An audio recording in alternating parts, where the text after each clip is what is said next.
पुष्णीतां मम सद्बुद्धिं वृष्णिवासिष्ठवंशजौ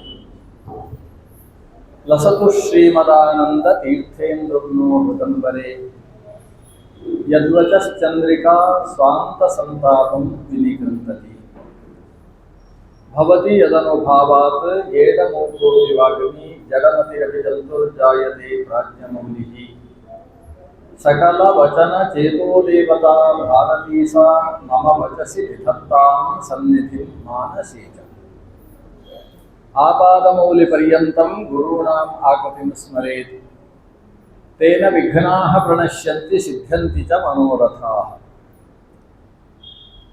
तपस्वाध्याय शुश्रूषा कृष्णपूजारतं मुनिं विश्वेशविष्टदं वन्दे परिव्राट् चक्रवर्तिनम्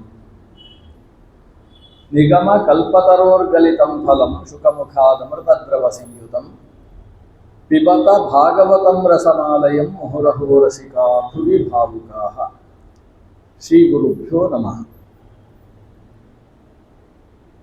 9 ಜನ ಜ್ಞಾನಿಗಳು ನಮಗೆ ಬೇಕಾದ ಉಪದೇಶವನ್ನು ಕೊಟ್ಟಿದ್ದಾರೆ. ಋಷಭದೇವನ ಮಕ್ಕಳ 9 ಹೆಸರುಗಳು ಒಬ್ಬ ಜ್ಞಾನಿಯನ್ನು ಹೇಗೆ ತಿಳಿಸಿಕೊಡ್ತಾವೆ ಅನ್ನುವುದನ್ನು ನಿನ್ನೆ ದಿವಸ ನೋಡಿದ್ದೇವೆ. ಕೊನೆಯ 3 ಜನ ಆವಿರ್ಹೋತ್ರೋಥ ದ್ರುಮಿಲಹ ಚಮಸಕ್ಕರಭಾಜನಃ. ಈ 9 ಜನರ ಹೆಸರನ್ನು ಭಾಗವತದಲ್ಲಿ 2 ಬಾರಿ ಹೇಳಿದ್ದಾರೆ. 5ನೆಯ ಸ್ಕಂದದಲ್ಲಿ ಋಷಭದೇವನ ಕಥೆ ಬರುವಾಗ 1 ಬಾರಿ, ಈ 11ನೆಯ ಸ್ಕಂದದ 2ನೇ ಅಧ್ಯಾಯದಲ್ಲಿ ಮತ್ತೊಮ್ಮೆ. 2 ಕಡೆಯಲ್ಲೂ ವಿಶೇಷ ಏನು ಅಂದರೆ, ಮೊದಲ 6 ಜನರ ಹೆಸರು ಆದ ಮೇಲೆ ಒಂದು ಅಥ ಅಂತ ಶಬ್ದ ಇದೆ. ಆವಿರ್ಹೋತ್ರ ಅಥ ದ್ರುಮಿಲಃ ಚಮಸಕ್ಕರಭಾಜನಃ ಅಂತ. ಅಲ್ಲಿಯ ತನಕ ಒಂದೇ ಒಂದು ಶಬ್ದ ಇಲ್ಲ. ಕವಿಹಿ ಹರಿಹಿ ಅಂತರಿಕ್ಷ ಅವರನ್ನು ಹೇಳುವಾಗ ಛ ಅನ್ನೋದು ಇಲ್ಲ, ಅಥ ಅನ್ನೋದು ಇಲ್ಲ. ಕೊನೆಗೆ ಅಂತರಿಕ್ಷ ಆದಮೇಲೆ ಪ್ರಬುದ್ಧ ಪಿಪ್ಪಲಾಯನ ಅನ್ನುವಲ್ಲೂ ಕೂಡ ಚಕಾರ ಏನು ಇಲ್ವೇ. ಆವಿರ್ಹೋತ್ರ ಅಂತ 6 ಜನ ಆದ ಮೇಲೆ ಒಂದು ಅಥ ಅಂತ ಹಾಕಿದ್ದಾರೆ. ಈ ಅಥ ಅಂತ ಹಾಕಿದರೆ ಸ್ವಲ್ಪ ಬೇರೆ ವಿಷಯ ಹೇಳ್ತೇವೆ ಅಂತ ಅರ್ಥ. ಇಲ್ಲಿಯ ತನಕ 6 ಜನರ ಹೆಸರು ಜ್ಞಾನಿ ಅನ್ನುವ ವಿಷಯವನ್ನು ಹೇಳ್ತಾ ಇದ್ರೆ, ಮುಂದಿನ 3 ಜನರ ಹೆಸರು ವೈರಾಗ್ಯವನ್ನು ಹೇಳ್ತದೆ. ಜ್ಞಾನಕ್ಕಿಂತ ಬೇರೆ ಥರ, ಜ್ಞಾನಕ್ಕೆ ಅಪೇಕ್ಷಿತವಾದ ವೈರಾಗ್ಯವನ್ನು ಹೇಳುವ 3 ಹೆಸರುಗಳು. ದ್ರುಮಿಲ ಅಂದರೆ ಮರದ ಅಡಿಯಲ್ಲಿ ಕೂತವ ಅಂತ ನಿನ್ನೆ ಅರ್ಥ ಹೇಳಿದೆ ನಾನು. ಧ್ರುವ ಅಂದರೆ ಮರ, ದ್ರುಮಿಲ ಅಂದರೆ ಮರವನ್ನು ಮಿಲನ ಮಾಡಿದವ, ಅಂದರೆ ಮರದ ಹತ್ತಿರ ಹೋಗಿ ಸೇರಿಕೊಂಡವ ಅಂತ, ಅಂದರೆ ಮನೆ ಬಿಟ್ಟವ ಅಂತ ಅರ್ಥ. ಆರಣ್ಯಕ ಅಂತ ಅರ್ಥ, ಕಾಡನ್ನು ಸೇರಿದವ ಅಂತ. ಕಾಡನ್ನು ಸೇರುವುದು ಯಾವಾಗ? ಪರಮ ವೈರಾಗ್ಯ ಸಂಪತ್ತಿ ಉಂಟಾದಾಗ ಕಾಡು ಸೇರು. ಪ್ರಹ್ಲಾದನ ಹತ್ರ ಹಿರಣ್ಯಕಶಿಪು ಮೊದಲು ತನ್ನ ಗುರುಗಳಾದ ಈ ಷಂಡಾಮರ್ಕರು ಏನು ಪಾಠ ಹೇಳಿದ್ದರಲ್ಲಿ ಉತ್ತಮವಾದ ವಿಷಯವನ್ನು ಹೇಳುವಂತ ಕೇಳಿದಾಗ ಪ್ರಹ್ಲಾದರಾಜರು, ನಾನು ಕೇಳಿದ ವಿಷಯದಲ್ಲಿ ಈ ವಿಷಯ ಚೆನ್ನಾಗಿದೆ, ಏನಂದರೆ ಹೀಗೆ ರಾಜ್ಯಭಾರ ಮಾಡಿಕೊಂಡು ಊರಿನ ಜನರ ಕ್ಲೇಶ ನೋವು ಕಷ್ಟ ಅಂತ ಹೇಳಿಕೊಂಡು ನಾವು ತಲೆಗೆ ಭಾರ ಮಾಡಿಕೊಂಡು ಒದ್ದಾಡುವುದಕ್ಕಿಂತ ಈ ಎಲ್ಲ ತಲೆ ಬಿಸಿಗಳನ್ನು ದೂರ ಇಟ್ಟು ಕಾಡಿನಲ್ಲಿ ಹೋಗಿ ಹರಿಯನ್ನು ಆಶ್ರಯಿಸುವುದು. ವನಂಗತೋ ಯದ್ಧರಿಮಾಶ್ರಯೇತ, ಕಾಡಿಗೆ ಹೋಗಿ ಹರಿಯನ್ನು ಆಶ್ರಯಿಸುವುದು ಅತ್ಯಂತ ಶ್ರೇಷ್ಠವಾದದ್ದು ಅಂತ ನಾನು ಓದಿದ್ದರಲ್ಲಿ ಒಂದು ಸುಂದರವಾದ ವಿಷಯ ಅಂತ ಪ್ರಹ್ಲಾದ ಹೇಳ್ತಾನೆ. ಹಿರಣ್ಯಕಶಿಪಿಗೆ ಸಿಟ್ಟು ಬರುತ್ತೆ. ಆದರೆ ಪ್ರಹ್ಲಾದ ಹೇಳಿದ ವಿಷಯದಲ್ಲಿ ಒಂದು ಮುಖ್ಯ ಗಮನಿಸಬೇಕಾದ್ದು ವನಂಗತೋ, ವನಕ್ಕೆ ಹೋಗಿ ಹರಿಯನ್ನು ಆಶ್ರಯಿಸುವುದು. ಯಾಕೆ ಮನೆಯಲ್ಲಿದ್ದೇ ಹರಿಯನ್ನು ಆಶ್ರಯಿಸುವುದಕ್ಕಾಗುವುದಿಲ್ವೋ? ಮನೆಯಲ್ಲಿದ್ದು ಕಾಡಿನಲ್ಲಿರುವುದಕ್ಕೆ ಸಾಧ್ಯ, ಕಾಡಿನಲ್ಲಿ ಹೋಗಿಯೂ ಮನೆಯಲ್ಲಿರುವುದಕ್ಕೆ ಸಾಧ್ಯ. ಮನೆಯಲ್ಲಿದ್ದು ಕಾಡಿನಲ್ಲಿರುವುದು, ಕಾಡು ಅನ್ನುವುದು ಅದು 4 ಮರಗಳುಳ್ಳ ಪ್ರದೇಶ ಅನ್ನೋ ಅರ್ಥವನ್ನು ಹೇಳುವ ಶಬ್ದ ಅಲ್ಲ. ಮತ್ತೆ ಏಕಾಂತ, ಊರಿನ ಜಂಜಾಟವನ್ನು ಬಿಡುವುದು, ಮನೆಯ ತಾಪತ್ರಯಗಳಿಂದ ದೂರ ಇರುವುದು ಅನ್ನುವ ಅರ್ಥದಲ್ಲಿ ವನವಾಸ ಅನ್ನುವ ಶಬ್ದ ಇದೆ. ವಾನಪ್ರಸ್ಥ ಅನ್ನುವ ಶಬ್ದ ಇದೆ. ಇವತ್ತು ವಾನಪ್ರಸ್ಥ ಹೇಗೆ ಮಾಡುವುದು? ಬೆಂಗಳೂರಿನಲ್ಲಿದ್ದು ಗಿರಿನಗರದಿಂದ ಮಲ್ಲೇಶ್ವರಂಗೆ ಹೋದರೆ ವಾನಪ್ರಸ್ಥ ಆಗ್ತದ? ವಾನಪ್ರಸ್ಥ ಎಲ್ಲೋ ಕಾಡಿಗೆ ಹೋಗಿ ಕೂತ್ಕೊಳ್ಳುವುದಲ್ಲ, ಮನೆಯಲ್ಲೇ ಅಲ್ಲಿಯ ತನಕ ಸೊಂಟದಲ್ಲೇ ಇಟ್ಟಿದ್ದಂತಹ ಬೀಗದ ಕೈಗಳನ್ನೆಲ್ಲ ಸೊಸೆಯ ಕೈಗೆ ಕೊಡು, ಇನ್ನು ನಿನ್ನೆ ಜವಾಬ್ದಾರಿ. ಇಲ್ಲಿಗೆ ವಾನಪ್ರಸ್ಥ ಆಯಿತು ಅಂತ ಅರ್ಥ. ತನ್ನ ಜವಾಬ್ದಾರಿಯನ್ನೆಲ್ಲ ಎರಡನೆಯ ಹಂತದ ಜನರೇಷನ್ ಏನಿದೆ ಅದರ ಕೈಯಲ್ಲಿ ಕೊಟ್ಟು ನಾನು ಅಧ್ಯಾತ್ಮ ಚಿಂತನೆಯಲ್ಲಿ ತೊಡಗ್ತೇನೆ ಅಂತ ಬೇಡದೇ ಇದ್ದ ಉಸಾಬರಿಗಳನ್ನೆಲ್ಲ ಬದಿಗಿಟ್ಟು ತಾನು ಅಧ್ಯಾತ್ಮದ ಚಿಂತನೆಯಲ್ಲಿ ತೊಡಗುವಂತಹದ್ದಕ್ಕೆ ವಾನಪ್ರಸ್ಥ ಅಂತ ಹೆಸರು. ಆಯ್ತು, ವನ ಅಂದರೆ ಭಗವಂತನ ಬಗ್ಗೆ ತಿಳಿದವರ ಸಮುದಾಯ, ಅಥವಾ ವನ ಅಂದರೆ ಲೌಕಿಕ ಜಂಜಾಟಗಳಿಂದ ದೂರ ಇರುವ ಏಕಾಂತ. ಈ ಅರ್ಥದಲ್ಲಿ ವನ ಶಬ್ದದ ಪ್ರಯೋಗ ಇದೆ. ಧ್ರುಗತ, ಮಿಲ ಅಂತ ಹೇಳಿದರೆ ವನವನ್ನು ಮಿಲನ ಮಾಡಿದವ ಅಂದರೆ ಸಂಸಾರದಿಂದ ದೂರ ಇರುವವ, ವೈರಾಗ್ಯ ಸಂಪನ್ನ ಅನ್ನುವುದು ಅದರ ಅರ್ಥ. ಇನ್ನೊಬ್ಬ ಚಮಸ. ಚಮಸ ಅಂತ ಹೇಳಿದ್ರೆ ನೀರು ಕುಡಿಯುವವ ಅಂತ ಅರ್ಥ. ನಾನು ನಿನ್ನೆ ಅರ್ಥ ಹೇಳಿದೆ ಚಮಸ ಅಂತ, ನಿನ್ನೆ ನೆನಪಿದ್ರೆ ಹೇಳ್ಬೇಕು. ಚಮಸ ಅಂದರೆ ಲೋಟ ಅಂತ ಅರ್ಥ ಹೇಳಿದೆ. ಚಮಸ ಅನ್ನೋ ಶಬ್ದವನ್ನು ಇವತ್ತು ಲೋಟ ಅನ್ನೋ ಅರ್ಥದಲ್ಲಿ ಶಾಸ್ತ್ರದಲ್ಲಿ ಬಳಸ್ತೇವೆ. ಆದರೆ ಇವತ್ತಿನ ಲೋಟ ಅಂದರೆ ಏನು ಅರ್ಥ ಆಗ್ತದೆ? ಅದು ಒಂದೋ ಗಾಜಿನದ್ದು, ಒಂದೋ ಸ್ಟೀಲಿನದ್ದು, ಒಂದೋ ಬೆಳ್ಳಿಯದ್ದು, ಇಲ್ಲಿಯ ತನಕ ನಾವು ನಿಲ್ತೇವೆ. ಆದರೆ ಅದನ್ನೆಲ್ಲ ಚಮಸ ಅಂತ ಕರೆಯುವುದಿಲ್ಲ. ಚಮಸ ಅಂತ ಕರೆಯುವುದು ಮರದ ಪಾತ್ರೆ. ಅದು ಕೂಡ ದೇವತೆಗಳು ಸೋಮರಸವನ್ನು ಕುಡಿಯುವುದಕ್ಕೆ ಉಪಯೋಗಿಸುವ ಹಿಡಿ ಇರುವ ಒಂದು ಮರದ ಪಾತ್ರೆ. ಅದರಲ್ಲಿ ಸರಿಯಾಗಿ 2 ಕಾಲು ಕುರ್ತೆಯಷ್ಟು ಹಿಡಿಸಬೇಕು. ಒಂದು ಲೆಕ್ಕಾಚಾರ ಇದೆ. ಅದು ಇಷ್ಟು ಉದ್ದ ಇರಬೇಕು, ಇಷ್ಟು ಅಗಲ ಇರಬೇಕು, ಇಷ್ಟು ಆಳ ಇರಬೇಕು. ಅದನ್ನು ಖದಿರ ವೃಕ್ಷದಿಂದ ನಿರ್ಮಾಣ ಮಾಡಿರಬೇಕು. ಹೀಗೆ ಅದರ ಮರ ಯಾವುದಾಗಬೇಕು, ಅದು ಎಷ್ಟು ಅಗಲ ಎಷ್ಟು ಉದ್ದ ಇರಬೇಕು, ಅದರಲ್ಲಿ ಎಷ್ಟು ಹಿಡಿಸಬೇಕು, ಇದೆಲ್ಲ ಲೆಕ್ಕಾಚಾರ ಇದೆ. ಅದಕ್ಕೊಂದು ಕೈ ಇರ್ತದೆ, ಚೌಕಾಕಾರದ ಒಂದು ಪಾತ್ರೆ. ಅದರಲ್ಲಿ ಸೋಮರಸವನ್ನು ಹಿಂಡಿ ಅದರಲ್ಲಿ ಹಾಕಿ ಆ ಪಾತ್ರೆಯನ್ನು ಅಲಂಕಾರ ಮಾಡಿ ವಾಯೋ ಆಯಾಹಿ ದರ್ಶತಂ ಹಿಮೇ ಸೋಮ ಅಲಂಕೃತಾ. ಈ ಸೋಮವನ್ನು ನಾವು ಅಲಂಕಾರ ಮಾಡಿಟ್ಟಿದ್ದೇವೆ, ತೇಷಾಂ ಪಾಹಿ, ಇದನ್ನು ಪಾನ ಮಾಡುವುದಕ್ಕೆ ಬಾ ಅಂತ ವಾಯುವನ್ನು ಕರೆಯುವಂತಹ ಮಂತ್ರಗಳೆಲ್ಲ ಇದ್ದಾರೆ. ಈ ಯಾವುದೇ ದೇವತೆಯನ್ನು ಕರೆದು ಈ ಸೋಮವನ್ನು ಸ್ವೀಕರಿಸುವಂತ ತನ್ನ ಮೂಗಿನ ತನಕ ಎತ್ತಿ ಅಗ್ನಿಯಲ್ಲಿ ಆಹುತಿ ಕೊಡುವುದಕ್ಕಿರತಕ್ಕಂಥ ಆ ಪಾತ್ರೆಗೆ, ಆ ಲೋಟಕ್ಕೆ, ಲೋಟ ಅಂದರೆ ಮತ್ತೆ ಸ್ಟೀಲ್ ಲೋಟ ಎಲ್ಲ ಯೋಚನೆ ಮಾಡಬಾರ್ದು, ಇದು ಲೋಟ. ಈ ಕೈಯಲ್ಲಿ ಹಿಡ್ಕೊಂಡಿರತಕ್ಕಂಥ ಈ ಪಾತ್ರೆಗೆ, ಮರದ ಪಾತ್ರೆಗೆ ಚಮಸ ಅಂತ ಹೆಸರು. ಅದಕ್ಕಾದರೂ ಚಮಸ ಅಂತ ಯಾಕೆ ಹೆಸರು ಬಂತು?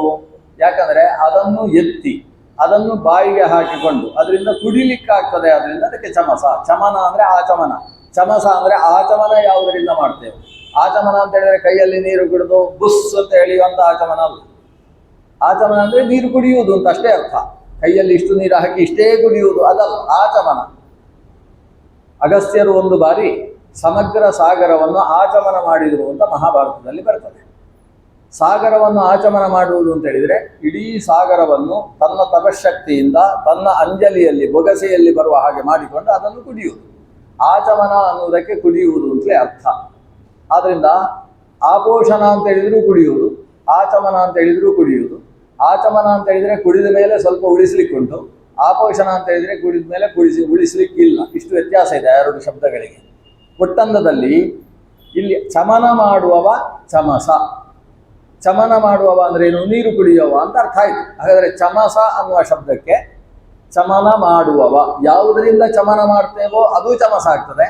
ಯಾರು ಚಮನ ಮಾಡ್ತಾನೋ ಅವನು ಚಮಸ ಆಗ್ತಾನೆ. ಹಾಗಾದರೆ ನಾವೆಲ್ಲ ಚಮಸರಾದ್ರು. ಈಗ ಚಮಚಗಳಲ್ಲ, ನಾವೆಲ್ಲ ಚಮಸಗಳು. ಚಮಸಗಳು ಅಂದ್ರೆ ಏನು? ಕುಡಿಯುವವರು ಅಂತ ಅರ್ಥ.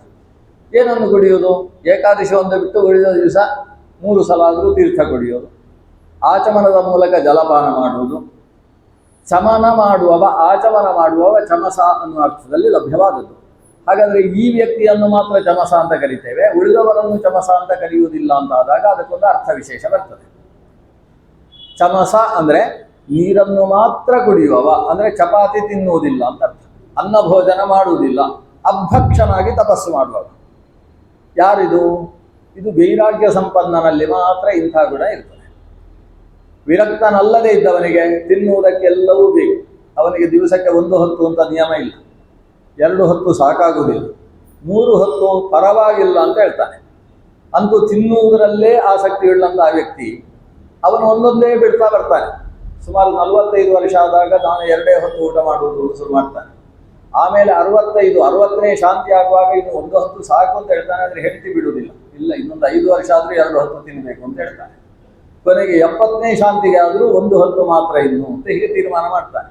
ಅಂದ್ರೆ ಏನಾಗ್ತದೆ, ವೈರಾಗ್ಯ ಬರ್ತಾ ಹೋದ ಹಾಗೆ ಆಹಾರ ಪ್ರಮಾಣವನ್ನು ಕ್ಷೀಣಗೊಳಿಸ್ತಾ ಹೋಗ್ತಾನೆ. ಇಲ್ಲೇ ಹೋದರೆ ಸಿಕ್ಕಿದಲ್ಲೆಲ್ಲ ತಿನ್ನೋದು, ಹಸಿವಾದಾಗ ತಿನ್ನುವುದು ಅನ್ನುವುದು ಪ್ರಕೃತಿ, ಸಿಕ್ಕಿದಾಗ ಎಲ್ಲ ತಿನ್ನುವುದು ಅನ್ನೋದು ವಿಕೃತಿ. ಆ ವಿಕೃತಿಯನ್ನು ಬಿಟ್ಟು ಪ್ರಕೃತಿಗೆ ನಾವು ಬರ್ತಕ್ಕಂಥದ್ದು. ಇನ್ನು ಪ್ರಕೃತಿಯಿಂದ ಸಂಸ್ಕೃತಿಗೆ ಬಂದರೆ ಬಹಳ ಒಳ್ಳೆಯದು. ದೇವರಿಗೆ ನೈವೇದ್ಯ ಮಾಡಿ ಕ್ರಮ ಪ್ರಕಾರ ಪರಿಷೇಕಾದಿ ವಿಧಾನಗಳನ್ನು ಮಾಡಿ ವೈಶ್ವದೇವದ ಮೂಲಕ ಅಗ್ನಿಗೂ ಸಮರ್ಪಣೆ ಮಾಡಿ ಹೃದಯದಲ್ಲಿರತಕ್ಕಂತಹ ಅಗ್ನಿಯನ್ನು ಸ್ಮರಿಸಿ ನಮ್ಮ ಉದರದಲ್ಲಿರುವ ಜಾತವೇದಸ್ಸು ಅಂತ ಹೇಳ್ತಕ್ಕಂತಹ ಅಥವಾ ವೈಶ್ವಾನರಾಗ್ನಿಗೆ ಆಹುತಿಯನ್ನು ಕೊಟ್ಟು ಆಹಾರ ಸ್ವೀಕರಿಸುವ ವಿಧಾನಕ್ಕೆ ಸಂಸ್ಕೃತಿ ಅಂತ ಹೆಸರು. 4 ಜನಕ್ಕೆ ಹಂಚಿ ತಿನ್ನುವಂತಹ ಪ್ರಕೃತಿ. ಒಟ್ಟಂದದಲ್ಲಿ ಮನುಷ್ಯನಿಗೆ ತಿನ್ನುವುದು ಅನ್ನುವುದು ಕಡಿಮೆ ಆಗ್ತಾ ಬಂತು ಅಂತಾದರೆ ಅವ ವಿರಕ್ತನಾಗ್ತಾ ಇದ್ದಾನೆ ಅಂತ ಅರ್ಥ. ಬರೀ ನೀರು ಕುಡಿದು ಬದುಕ್ತೇನೆ ಅನ್ನುವ ಸ್ಥಿತಿಗೆ ಬಂದರೆ ಅವನು ಪರಮ ವಿರಕ್ತ. ಅದನ್ನ ಚಮಸ ಅಂತ ಹೇಳಿದ್ರೆ ನೀರನ್ನು ಮಾತ್ರ ಕುಡಿಯುವವ. ಅಭಕ್ಷ ಚಮಸ ಉಚ್ಯತೆ. ನೀರು ಮಾತ್ರ ಕುಡಿದುಕೊಂಡು ತಪಸ್ಸು ಮಾಡುವವರಿಗೆ ಚಮಸ ಅಂತ ಹೆಸರು. ಇಷ್ಟು ವೈರಾಗ್ಯ ಸಂಪನ್ನ. ಕೊನೆಯವ ಅವನು ನೀರು ಕುಡಿತಾನೆ, ಸ್ವಲ್ಪ ಅನ್ನವನ್ನು ತಗೊಳ್ತಾನೆ. ಎಷ್ಟು ಅನ್ನ ತಗೊಳ್ತಾನೆ ಅಂದರೆ ಒಂದು ಕೈಯಲ್ಲಿ ಎಷ್ಟು ಹಿಡಿಸುತ್ತೋ ಅಷ್ಟು ಮಾತ್ರ ತಗೊಳ್ಳು. ನಾವು ಹಾಗಲ್ಲ, ತಟ್ಟೆಯಲ್ಲಿ ಹಿಡಿಸುವಷ್ಟು ತಗೊಂಡ ಮೇಲೆ 2ನೇ ಬಾರಿ ಯಾಕೆ ಬರಲಿಲ್ಲ ಇನ್ನೊಂದು ಕೇಳುವರಲ್ವಾ. ಇವನು ಹಾಗಿಲ್ಲ. ಇವನು ಕರಭಾಜನ. ಕರ ಅಂದರೆ ಕೈ, ಭಾಜನ ಅಂದರೆ ಊಟದ ತಟ್ಟೆ. ಕರವೇ ಯಾರಿಗೆ ಊಟದ ತಟ್ಟೆಯೋ ಅವನಿಗೆ ಕರಭಾಜನ ಅಂತ ಹೆಸರು. ಕರಭೋಜನ ಅಂತ ಹೆಸರಲ್ಲ. ನಾವೆಲ್ಲ ಕರಭೋಜನ, ಕೈಯಲ್ಲಿ ಊಟ ಮಾಡುವುದು. ಇವನು ಹಾಗಲ್ಲ, ಇವ ಕರಭಾಜನ, ಕೈಯೇ ಅವನ ಪಾತ್ರೆ. ಕರಪಾತ್ರಿಗಳು ಅಂತ ಕರೀತಾರೆ. ಉತ್ತರ ಭಾರತದಲ್ಲಿ ಅನೇಕರಿದ್ದಾರೆ ಕರಪಾತ್ರಿಗಳು ಅಂತ. ಕರಪಾತ್ರಿಗಳು ಅಂತ ಅವರಿಗೆ ಹೆಸರು. ಇಲ್ಲೆಲ್ಲ ಕುಲಕರ್ಣಿ, ಪಾಂಡುರಂಗಿ ಎಲ್ಲ ಇದ್ದ ಹಾಗೆ ಉತ್ತರ ಭಾರತದಲ್ಲಿ ದ್ವಿವೇದಿ, ತ್ರಿವೇದಿ, ತ್ರಿಪಾಠಿ, ಮಿಶ್ರರು, ದುಬೆ ಮತ್ತೆ ಒಂದು ಕರಪಾತ್ರಿಗಳು ಅಂತ ಇರ್ತಾರೆ. ಕರಪಾತ್ರಿ ಅಂದರೆ ಅರ್ಥ ಅವರ ಹಿರಿಯರು ಕೈಯಲ್ಲಿ ಎಷ್ಟು ಬರುತ್ತೋ ಅಷ್ಟು ಮಾತ್ರ ತಿಂದುಕೊಂಡು ಜೀವನ ಮಾಡ್ತಾ ಇದ್ರು, ಅಂಥವರ ವಂಶದಲ್ಲಿ ಬಂದವರು ಅನ್ನೋದಕ್ಕೆ ಇವರಿಗೆ ಕರಪಾತ್ರಿಗಳು ಅಂತ ಹೆಸರು. ಇವರು ಒಂದು ಬಾರಿಯೂ ಆ ರೀತಿ ಊಟ ಮಾಡಿದ್ದಾರೆ ಅಂತ ಅರ್ಥ ಅಲ್ಲ. ನಮ್ಮಲ್ಲೆಲ್ಲ ತುಂಬ ಚತುರ್ವೇದಿಗಳೆಲ್ಲ ಇರ್ತಾರೆ. ಇವರೆಲ್ಲ ಚತುರ್ವೇದ ಓದಿದ್ದಾರೆ ಅಂತ ತಿಳ್ಕೊಳ್ಳಿಕ್ಕಿಲ್ಲ. ಚತುರ್ವೇದ ಓದಿದವರ ವಂಶದಲ್ಲಿ ಬಂದಿದ್ದಾರೆ. ಆದ್ರಿಂದ ಕುಟುಂಬಕ್ಕೆಲ್ಲ ಚತುರ್ವೇದಿಗಳು ಅಂತ ಹೆಸರಾಗುವ ಹಾಗೆ ಕರಪಾತ್ರಿಗಳು ಅನ್ನೋ ಒಂದು ಹೆಸರು ಬರುತ್ತೆ. ಕರಪಾತ್ರಿ ಅಂದರು, ಕರಭಾಜನ ಅಂದರು ಅರ್ಥ ಒಂದೇ. ಹೀಗೆ 9 ಜನ. ಮೊದಲ 6 ಹೆಸರುಗಳು ಜ್ಞಾನದ ಎತ್ತರವನ್ನು ತೋರಿಸಿದರೆ ಕೊನೆಯ 3 ಹೆಸರುಗಳು ಅವರ ವೈರಾಗ್ಯದ ಎತ್ತರವನ್ನು ತೋರಿಸ್ತಕ್ಕಂತಹ ಶಬ್ದಗಳು. ಆ ಹೆಸರಿಗೆ ಅನುಗುಣವಾಗಿ ಅವರು ಇದ್ರು ಅನ್ನೋದಕ್ಕೆ ಅವರಿಗೆ ಅನರ್ಥ ನಾಮಧೇಯ. ಹೆಸರಿದ್ದ ಕೂಡಲೇ ಹಾಗೇ ಇರಬೇಕು ಅಂತ ಲೋಕದಲ್ಲೇನೂ ನಿಯಮ ಇಲ್ಲ. ನಾಗವೇಣಿ ಅಂತ ಹೆಸರಿದ್ದ ಕೂಡಲೇ ಅದೊಂದು ಕಾಳಿಂಗನ ಹಾಗೆ. ವೇಣಿ ಅಂದರೆ ಜಡೆ, ನಾಗ ಅಂದರೆ ಕಾಳಿಂಗ. ಕಾಳಿಂಗ ನಾಗ ಹೇಗೆ ಉದ್ದವೋ ಹಾಗೆ ನೆಲಕ್ಕೆ ತಾಗುವಷ್ಟು ದೊಡ್ಡ ಜಡೆಯುಳ್ಳವಳಿಗೆ ನಾಗವೇಣಿ ಅಂತ ಹೆಸರು. ಇವತ್ತು ನಾಗವೇಣಿ ಅಂತ ಹೆಸರಿದ್ರೆ ಹಾಗಿರಬೇಕು ನಿಯಮ ಇಲ್ಲ. ಇವತ್ತಿನ ಆಧುನಿಕ ಪ್ರಪಂಚದಲ್ಲಿ ತಲೆಗೂದಲು ಒಂದು ಬೆರಳಿನಿಂದ ಲೆಕ್ಕ ಮಾಡುವಷ್ಟೇ ಉದ್ದ ಇದ್ರೂ ಅವರಿಗೆ ನಾಗವೇಣಿ ಅಂತ ಹೆಸರಿರ್ತದಲ್ವಾ. ಹಾಗಾದರೆ ಹೆಸರು ಮತ್ತು ಅದರ ಅರ್ಥ ಇದಕ್ಕೆ ಸಂಬಂಧ ಇವತ್ತಿನ ಕಾಲಕ್ಕೆ ಬೇಕು ಅಂತ ಏನು ನಿಯಮ ಇಲ್ಲ. ಆದರೆ ಹೆಸರಿಯಲ್ಲಿ ಅನರ್ಥ ಆಗ್ತದೆ. ಜ್ಞಾನಿಗಳು ಒಂದು ಹೆಸರಿಟ್ಟರೆ ಮುಂದಕ್ಕೆ ಅವರು ಅದೇ ರೀತಿಯಲ್ಲಿ ಬೆಳ್ಕೊಂಡು ಬರ್ತಾರೆ. ಅದಕ್ಕೋಸ್ಕರ ಹೆಸರಿಡುವಾಗ ಜ್ಞಾನಿಗಳ ಹತ್ರ ಕೇಳಿ ಹೆಸರಿಡಬೇಕು ಅಂತ ಹೇಳುವುದು ಇದಕ್ಕೋಸ್ಕರ. ಋಷೀಣಾಂ ಪುನರಾದ್ಯಾನಾಂ ವಾಚಮರ್ಥೋನು ಧಾವತಿ ಅಂತ ಒಂದು ಸುಭಾಷಿತ. ನಾವೆಲ್ಲ ಮಾತಾಡೋದೇನೆಂದರೆ ಒಂದು ತೀರ್ಮಾನ ಆದ ಮೇಲೆ ಓ ಹೀಗೆ ಅಂತ ಹೇಳಿದರೆ ನಾವು ಹೇಳಿದ ಹಾಗೆ ನಡೆಯುತ್ತೆ. ಯಾಕಂದರೆ ತೀರ್ಮಾನ ಆದದ್ದನ್ನು ನಾವು ಹೇಳಿದ್ವಿ. ಋಷಿಮುನಿಗಳು ಹಾಗಲ್ಲ. ಒಂದು ವಿಷಯ ಮೊದಲು ಹೇಳಿಬಿಡ್ತಾರೆ, ಹೇಳಿದ ಮೇಲೆ ಅವರು ಹೇಳಿದ ಹಾಗೆ ಆಗುತ್ತೆ. ಇದು ವಾಚಂ ಅರ್ಥೋನು ಧಾವತಿ. ಹಾಗೆ ನಾಮಕರಣವನ್ನು ಹಿರಿಯರು ಮಾಡಿದರೆ ಆ ನಾಮಕ್ಕೆ ಅನುಗುಣವಾಗಿ ಅವರ ವ್ಯಕ್ತಿತ್ವವು ರೂಪಿತವಾಗ್ತಾ ಬರ್ತದೆ. ಆ ನಿಟ್ಟಿನಿಂದ ಇವರಿಗೆ ಋಷಭದೇವ ಸಾಕ್ಷಾತ್ ಭಗವಂತ ತಾನು ತನ್ನ ಪತ್ನಿಯಾದ ಜಯಂತಿಯ ಜೊತೆ ಸೇರಿ ನಾಮಕರಣ ಸಂಸ್ಕಾರವನ್ನು ಮಾಡುವಾಗ ಈ ಕವಿ ಹರಿ ಅಂತರಿಕ್ಷ ಪ್ರಬುದ್ಧ ಪಿಪ್ಪಲಾಯನ ಆವಿರ್ಹೋತ್ರ ಮತ್ತು ಇಲ್ಲಿ ಮತ್ತು ಹಾಕಬೇಕು.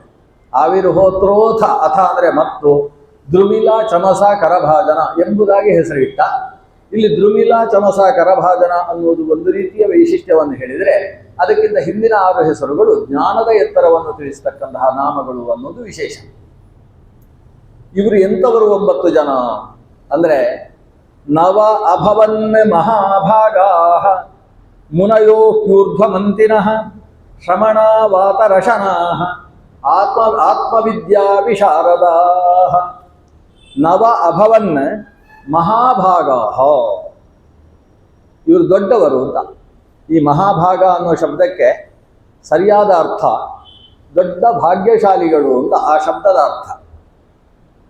ಭಾಗ್ಯಶಾಲಿಗಳು ಅನ್ನುವುದು ಪರ್ಯವಸಿತವಾಗುವುದು ದೊಡ್ಡ ಸಂಪತ್ತು ಉಳ್ಳವರು, ಭಾರಿ ಐಶ್ವರ್ಯಶಾಲಿಗಳು ಅನ್ನಲ್ಲಿ ನಿಲ್ಲುತ್ತೆ.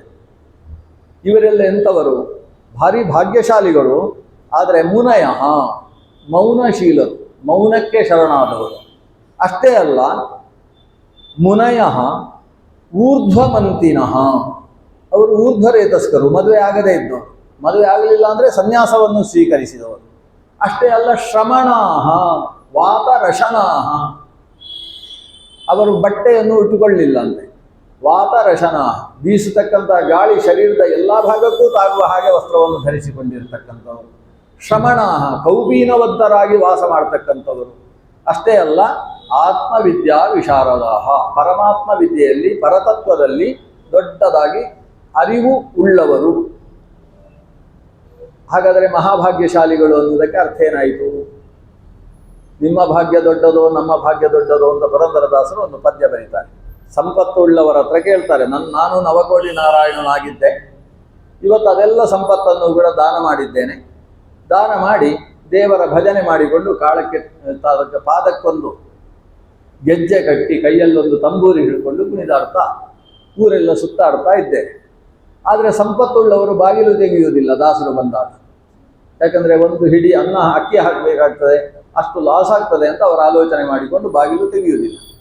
ಅಂತಹ ಶ್ರೀಮಂತರ ಮುಖ ನೋಡಿ ಈ ದಾಸರು ಹೇಳುವುದು, ನಿಮ್ಮ ಭಾಗ್ಯ ದೊಡ್ಡದು ನಮ್ಮ ಭಾಗ್ಯ ದೊಡ್ಡದು ಅಂತ ಎರಡನ್ನು ಹೋಲಿಸಿ ನೋಡಿ ಬಹಳ ಸುಂದರವಾದ ಪದ್ಯ ಬರೀತಾರೆ.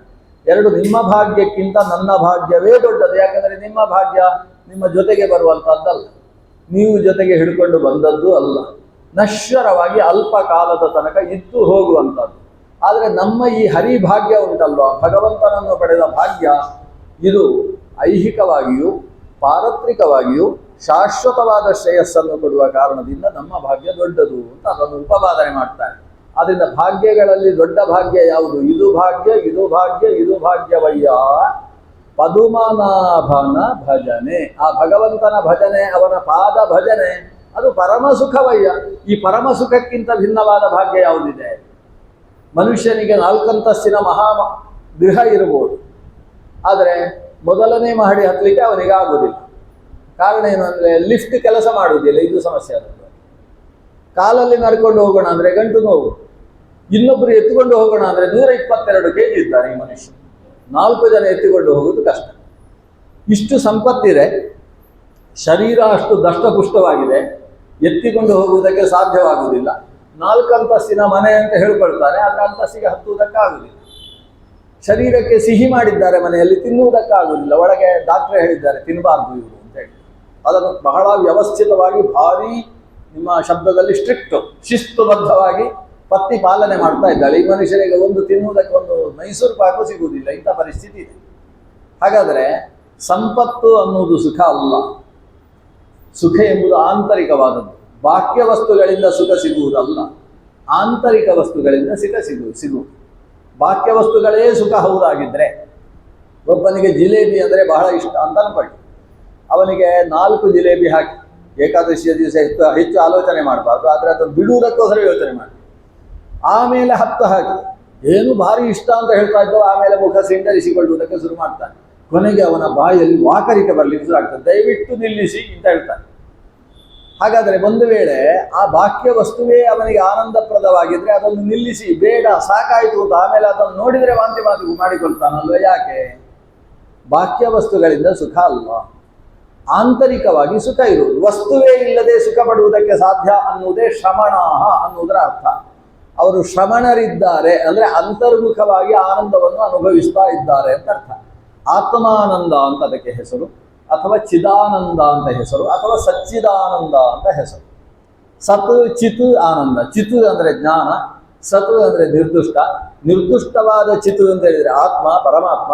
ಆ ಪರಮಾತ್ಮ ತತ್ವವನ್ನು ಹೃದಯದಲ್ಲಿ ಅನುಭವಿಸತಕ್ಕಂತಹ ಸ್ಥಿತಿಗೆ ಸಚ್ಚಿದಾನಂದ ಅಥವಾ ಚಿದಾನಂದ ಅಂತ ಕರೀತೇವೆ. ಆತ್ಮಾರಾಮಾಹಿ ಮುನಯಃ ನಿರ್ಗ್ರಂಥ ಅಪ್ಯುರುಕ್ರಮೇ ಕುರುವಂತ್ಯಹೈತುಕೀಂ ಭಕ್ತಿಂ ಇತ್ತಂಭೂತ ಗುಣೋ ಹರಿಹಿ ಅಂತ ಸೂತ ಪುರಾಣಿಕರು ಆರಂಭದಲ್ಲಿ ಹೇಳ್ತಾರೆ. ಆ ಭಗವಂತ ಇತ್ತಂಭೂತ ಗುಣ, ಅಂತಹ ಗುಣದಿಂದ ತುಂಬಿದ್ದಾರೆ. ಎಂತಹ ಗುಣಗಳು ಅಂದರೆ, ಯಾರು ಲೋಕದ ಸುಖವನ್ನೆಲ್ಲ ಬದಿಗಿಟ್ಟು ಅದಕ್ಕೆ ಬೆನ್ನು ಹಾಕಿ ಒಳಗಿನಿಂದ ಆನಂದ ಪಡೆಯಬೇಕು ಅಂತ ಬಯಸುವವರು ಈ ಪರಮಾತ್ಮ ತತ್ವ ಏನಿದೆ ಅದನ್ನು ಹೃದಯದಲ್ಲಿಟ್ಟುಕೊಂಡು ಅದನ್ನು ನೋಡ್ತಾ ಅದನ್ನು ಹಾಡ್ತಾ ಅದನ್ನೇ ಮನಸ್ಸಿನಿಂದ ಅನುಭವಿಸ್ತಾ ಅದನ್ನೇ ಮೆಲುಕು ಹಾಕ್ತಾ ಅದರಲ್ಲಿ ಆನಂದವನ್ನು ಅನುಭವಿಸ್ತಾರೆ. ಬಾಹ್ಯದ ಆನಂದವೆಲ್ಲವನ್ನು ಮೀರಿಸಿದ ಪರಮಾನಂದವನ್ನು ಹೃದಯದಲ್ಲಿ ಅನುಭವಿಸ್ತಾರೆ. ಆ ಅನುಭವಕ್ಕೆ ಹೇತುವಾದದ್ದು ಇತ್ತಂಭೂತ ಗುಣೋ ಹರಿಹಿ, ಅತ್ತೊಂದು ಗುಣಗಳಿಂದ ತುಂಬಿರತಕ್ಕಂಥ ಹರಿಯೇ ಅದಕ್ಕೆ ಹೇತುವಾಗಿದ್ದಾನೆ. ಹಾಗಾದರೆ ಆ ಭಗವಂತನನ್ನು ಅನುಭವಿಸುವ ಒಳಗಿನ ಅನುಭವ ಏನಿದೆ ಅದನ್ನು ಮಹಿಪತಿ ದಾಸರು ಒಂದು ಪದ್ಯದಲ್ಲಿ ಹೇಳ್ತಾರೆ. ಒಳಗೆ ಜುಳಿಳು ತುಳು ತುಳು, ತುಳು ತುಳು ಜುಳಿಳು ಅಂತ ಹೇಳ್ತಾರೆ. ಬೇರೆ ಶಬ್ದ ಬರೋಲ್ಲ ಅವರಿಗೆ. ಒಳಗಿನಿಂದ ಅಂತಹ ಒಂದು ಆನಂದದ ಅನುಭವ ಆಗ್ತದೆ. ಆ ಆನಂದವನ್ನು ಅನುಭವಿಸ್ತಕ್ಕಂತಹ ವ್ಯಕ್ತಿತ್ವವುಳ್ಳವರನ್ನೇ ಮಹಾಭಾಗಾಹ, ಮಹಾಭಾಗ್ಯಶಾಲಿಗಳು ಅಂತ ನಾವು ಕರೆಯುವುದು. ಭಾಗ್ಯ ಎಂಬುದು ಅಂತರ್ಮುಖವಾದದ್ದು ಅನ್ನುವುದನ್ನು ವ್ಯಕ್ತೀಕರಿಸತಕ್ಕಂತಹ ಶಬ್ದ. ಅದು ವಾತರಶನಾಹ ಆತ್ಮವಿದ್ಯಾ ವಿಶಾರದಾಹ. ಅವರು ಯಾಕೆ ಮಹಾಭಾಗ್ಯಶಾಲಿಗಳು ಅಂತ ಹೇಳಿದರೆ ಆತ್ಮವಿದ್ಯಾ ವಿಶಾರದರಾಗಿದ್ದಾರೆ. ವಿಶಾರದ ಅನ್ನೋ ಶಬ್ದ ಮುಂದಕ್ಕೆ ಬಂದಾಗ ಅದರ ಅರ್ಥವನ್ನು ಆಲೋಚನೆ ಮಾಡೋಣ. ಇಂತಹ 9 ಜನ ಹಿಮಾಲಯದೆಲ್ಲ ಸಂಚರಿಸಿ ಬಿಂದು ಸರೋವರದ ಕಡೆಯಿಂದ ಕೆಳಗಿಳಿದು ದಕ್ಷಿಣ ಭಾರತವನ್ನೆಲ್ಲ ಸಂಚಾರ ಮಾಡಿದವರು ಮಥುರಾ ಪ್ರದೇಶಕ್ಕೆ ಬರ್ತಾರೆ. ಅಂದರೆ ಮತ್ತೆ ವಿಂಧ್ಯೆಯನ್ನು ದಾಟಿ ಉತ್ತರಕ್ಕೆ ಹೋಗ್ತಾರೆ. ಮಥುರಾ ಪ್ರದೇಶದಲ್ಲಿ ಭಗವಂತ ಶ್ರೀಕೃಷ್ಣ ಓಡಾಡಿದಂತಹ ಪ್ರದೇಶಗಳಲ್ಲೆಲ್ಲ ಸಂಚಾರ ಮಾಡಿ ಅಲ್ಲಿಂದ ವೃಂದಾವನವನ್ನು ಪ್ರವೇಶಿಸಿ ನಂದವ್ರಜ ಅಂತ ಕರೆಸಿಕೊಳ್ಳುವ ಗೋಕುಲವನ್ನು ಕೂಡ ಸಂಚರಿಸಿ ಆಮೇಲೆ ಪಶ್ಚಿಮದ ಕಡೆಗೆ ಸಾಗಿ ಸಮುದ್ರ ತೀರಕ್ಕೆ ಬರ್ತಾರೆ. ಸಮುದ್ರ ತೀರಕ್ಕೆ ಬಂದವರಿಗೆ ನಾರದರ ಭೇಟಿಯಾಗ್ತದೆ. ನಾರದರಲ್ಲಿ ಅವರೆಲ್ಲ ವಿಚಾರ ಮಾಡಿ ಅಲ್ಲಿಂದ ಮತ್ತೆ ತಾವು ಸಂಚಾರ ಮಾಡ್ತಾ ಉತ್ತರಕ್ಕೆ ಹೋಗಿ ಕೂತು ಬರ್ತಾರೆ. ಇದು ಒಂದು ಕಾಲದ ಕಥೆ. ಇದಕ್ಕಿಂತ ಹಿಂದೆ ಇದೇ 9 ಜನ ಕೃತಯುಗದ ಕಥೆಗೆ ಹೋಗ್ತದೆ. ಇದು ಮತ್ತೆ ಕೃತಯುಗ. ಈಗ ನಾವು ದ್ವಾಪರ ಯುಗದ ಕಥೆಯನ್ನು ಕೇಳಿದ್ವಿ. ಹಿಂದೆ ಕೃತಯುಗದಲ್ಲಿ ಇದೇ 9 ಜನ ಒಂದು ಬಾರಿ ಹಾಗೆ ಸಂಚಾರ ಮಾಡ್ತಾ ವಿದರ್ಭ ದೇಶಕ್ಕೆ ಹೋದರಂತೆ. ಇವತ್ತು ವಿದರ್ಭ ಅಂದರೆ ನಮ್ಗೆ ಗೊತ್ತು, ಉತ್ತರ ಭಾರತದಲ್ಲಿರತಕ್ಕಂಥ ವಿದರ್ಭ ದೇಶ. ವಿದರ್ಭ ದೇಶದಲ್ಲಿರುವ ಮಿಥಿಲಾ ಪಟ್ಟಣವನ್ನು ಪ್ರವೇಶ ಮಾಡಿ ಆ ಮಿಥಿಲಾ ಪಟ್ಟಣಕ್ಕೆ ಅವತ್ತು ಮಿಥಿಲಾ ಅಂತ ಹೆಸರು ಇರಲಿಲ್ಲ. ಅವತ್ತು ಅದನ್ನು ಕರೀತಾ ಇದ್ದದ್ದು ಜನಕಪುರ ಅಂತ ಕರೀತಾ ಇದ್ರು. ಆ ಜನಕಪುರವನ್ನು ಪ್ರವೇಶ ಮಾಡಿ ಅಲ್ಲಿ ನಿಮಿ ಅಂತ ಹೇಳ್ತಕ್ಕಂತಹ ಮಹಾರಾಜ ದೊಡ್ಡ ಯಾಗದಲ್ಲಿ ತೊಡಗಿದ್ದ. ನಿಮಿ ಅಂದರೆ ಯಾರು? ಸೂರ್ಯವಂಶದ ಒಬ್ಬ ರಾಜ, ಇಕ್ಷ್ವಾಕುವಿನ ತಮ್ಮ. ಇಕ್ಷ್ವಾಕು ನಿಮಿ ದಂಡಕಾಹ. ಇಕ್ಷ್ವಾಕುವಿನ ತಮ್ಮನಾದಂತಹ ವಿಕುಕ್ಷಿ ನಿಮಿ ದಂಡಕಾಹ. ವಿಕುಕ್ಷಿಯ ತಮ್ಮನಾದಂತಹ ನಿಮಿಯ ತಮ್ಮ ದಂಡಕ ಅಂತ ಅವನ ಹೆಸರು.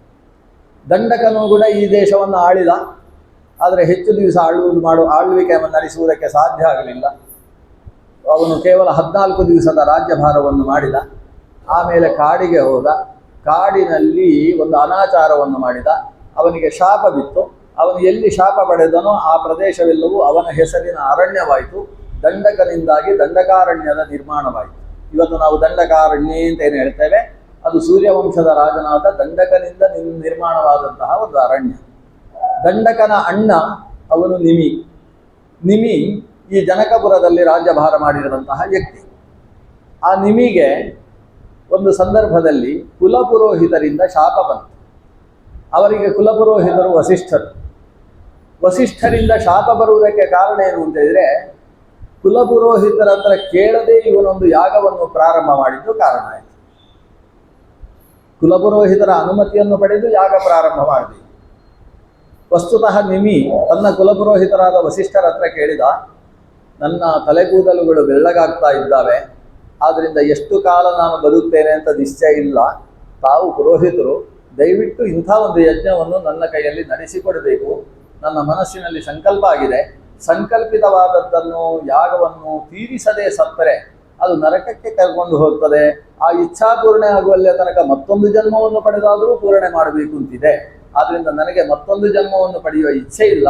ನನ್ನ ಇಚ್ಛೆ, ನನ್ನ ಸಂಕಲ್ಪ, ನನ್ನ ಹರಕೆ ಅದನ್ನು ಪೂರ್ತಿ ಮಾಡುವುದಕ್ಕೋಸ್ಕರ ತಾವು ಯಾಗ ನಡೆಸಿಕೊಡಬೇಕು. ಅದಕ್ಕೆ ವಸಿಷ್ಠರು ಹೇಳಿದರು, ನನಗೆ ಈಗ ಸದ್ಯಕ್ಕೆ ತುಂಬ ಕಾರ್ಯಕ್ರಮಗಳುಂಟು, ಅಧಿಕ ಮಾಸದ ಒತ್ತಡ ಜಾಸ್ತಿ ಇದೆ. ಹಾಗಾಗಿ ಬೇರೆ ಬೇರೆ ಕೆಲಸಗಳನ್ನೆಲ್ಲ ಮುಗಿಸಿಕೊಂಡು ಬಂದು ಆಮೇಲೆ ತಮ್ಮ ಯಾಗವನ್ನು ನೆರವೇರಿಸ್ತೇನೆ ಅಂತೇಳಿ ಅವರು ಹೊರಟು ಸೂರ್ಯವಂಶದ ಕುಡಿಗಳು ಬೇರೆ ಬೇರೆ ಇದ್ದಾವೆ, ಅನೇಕ ಶಾಖೆಗಳು.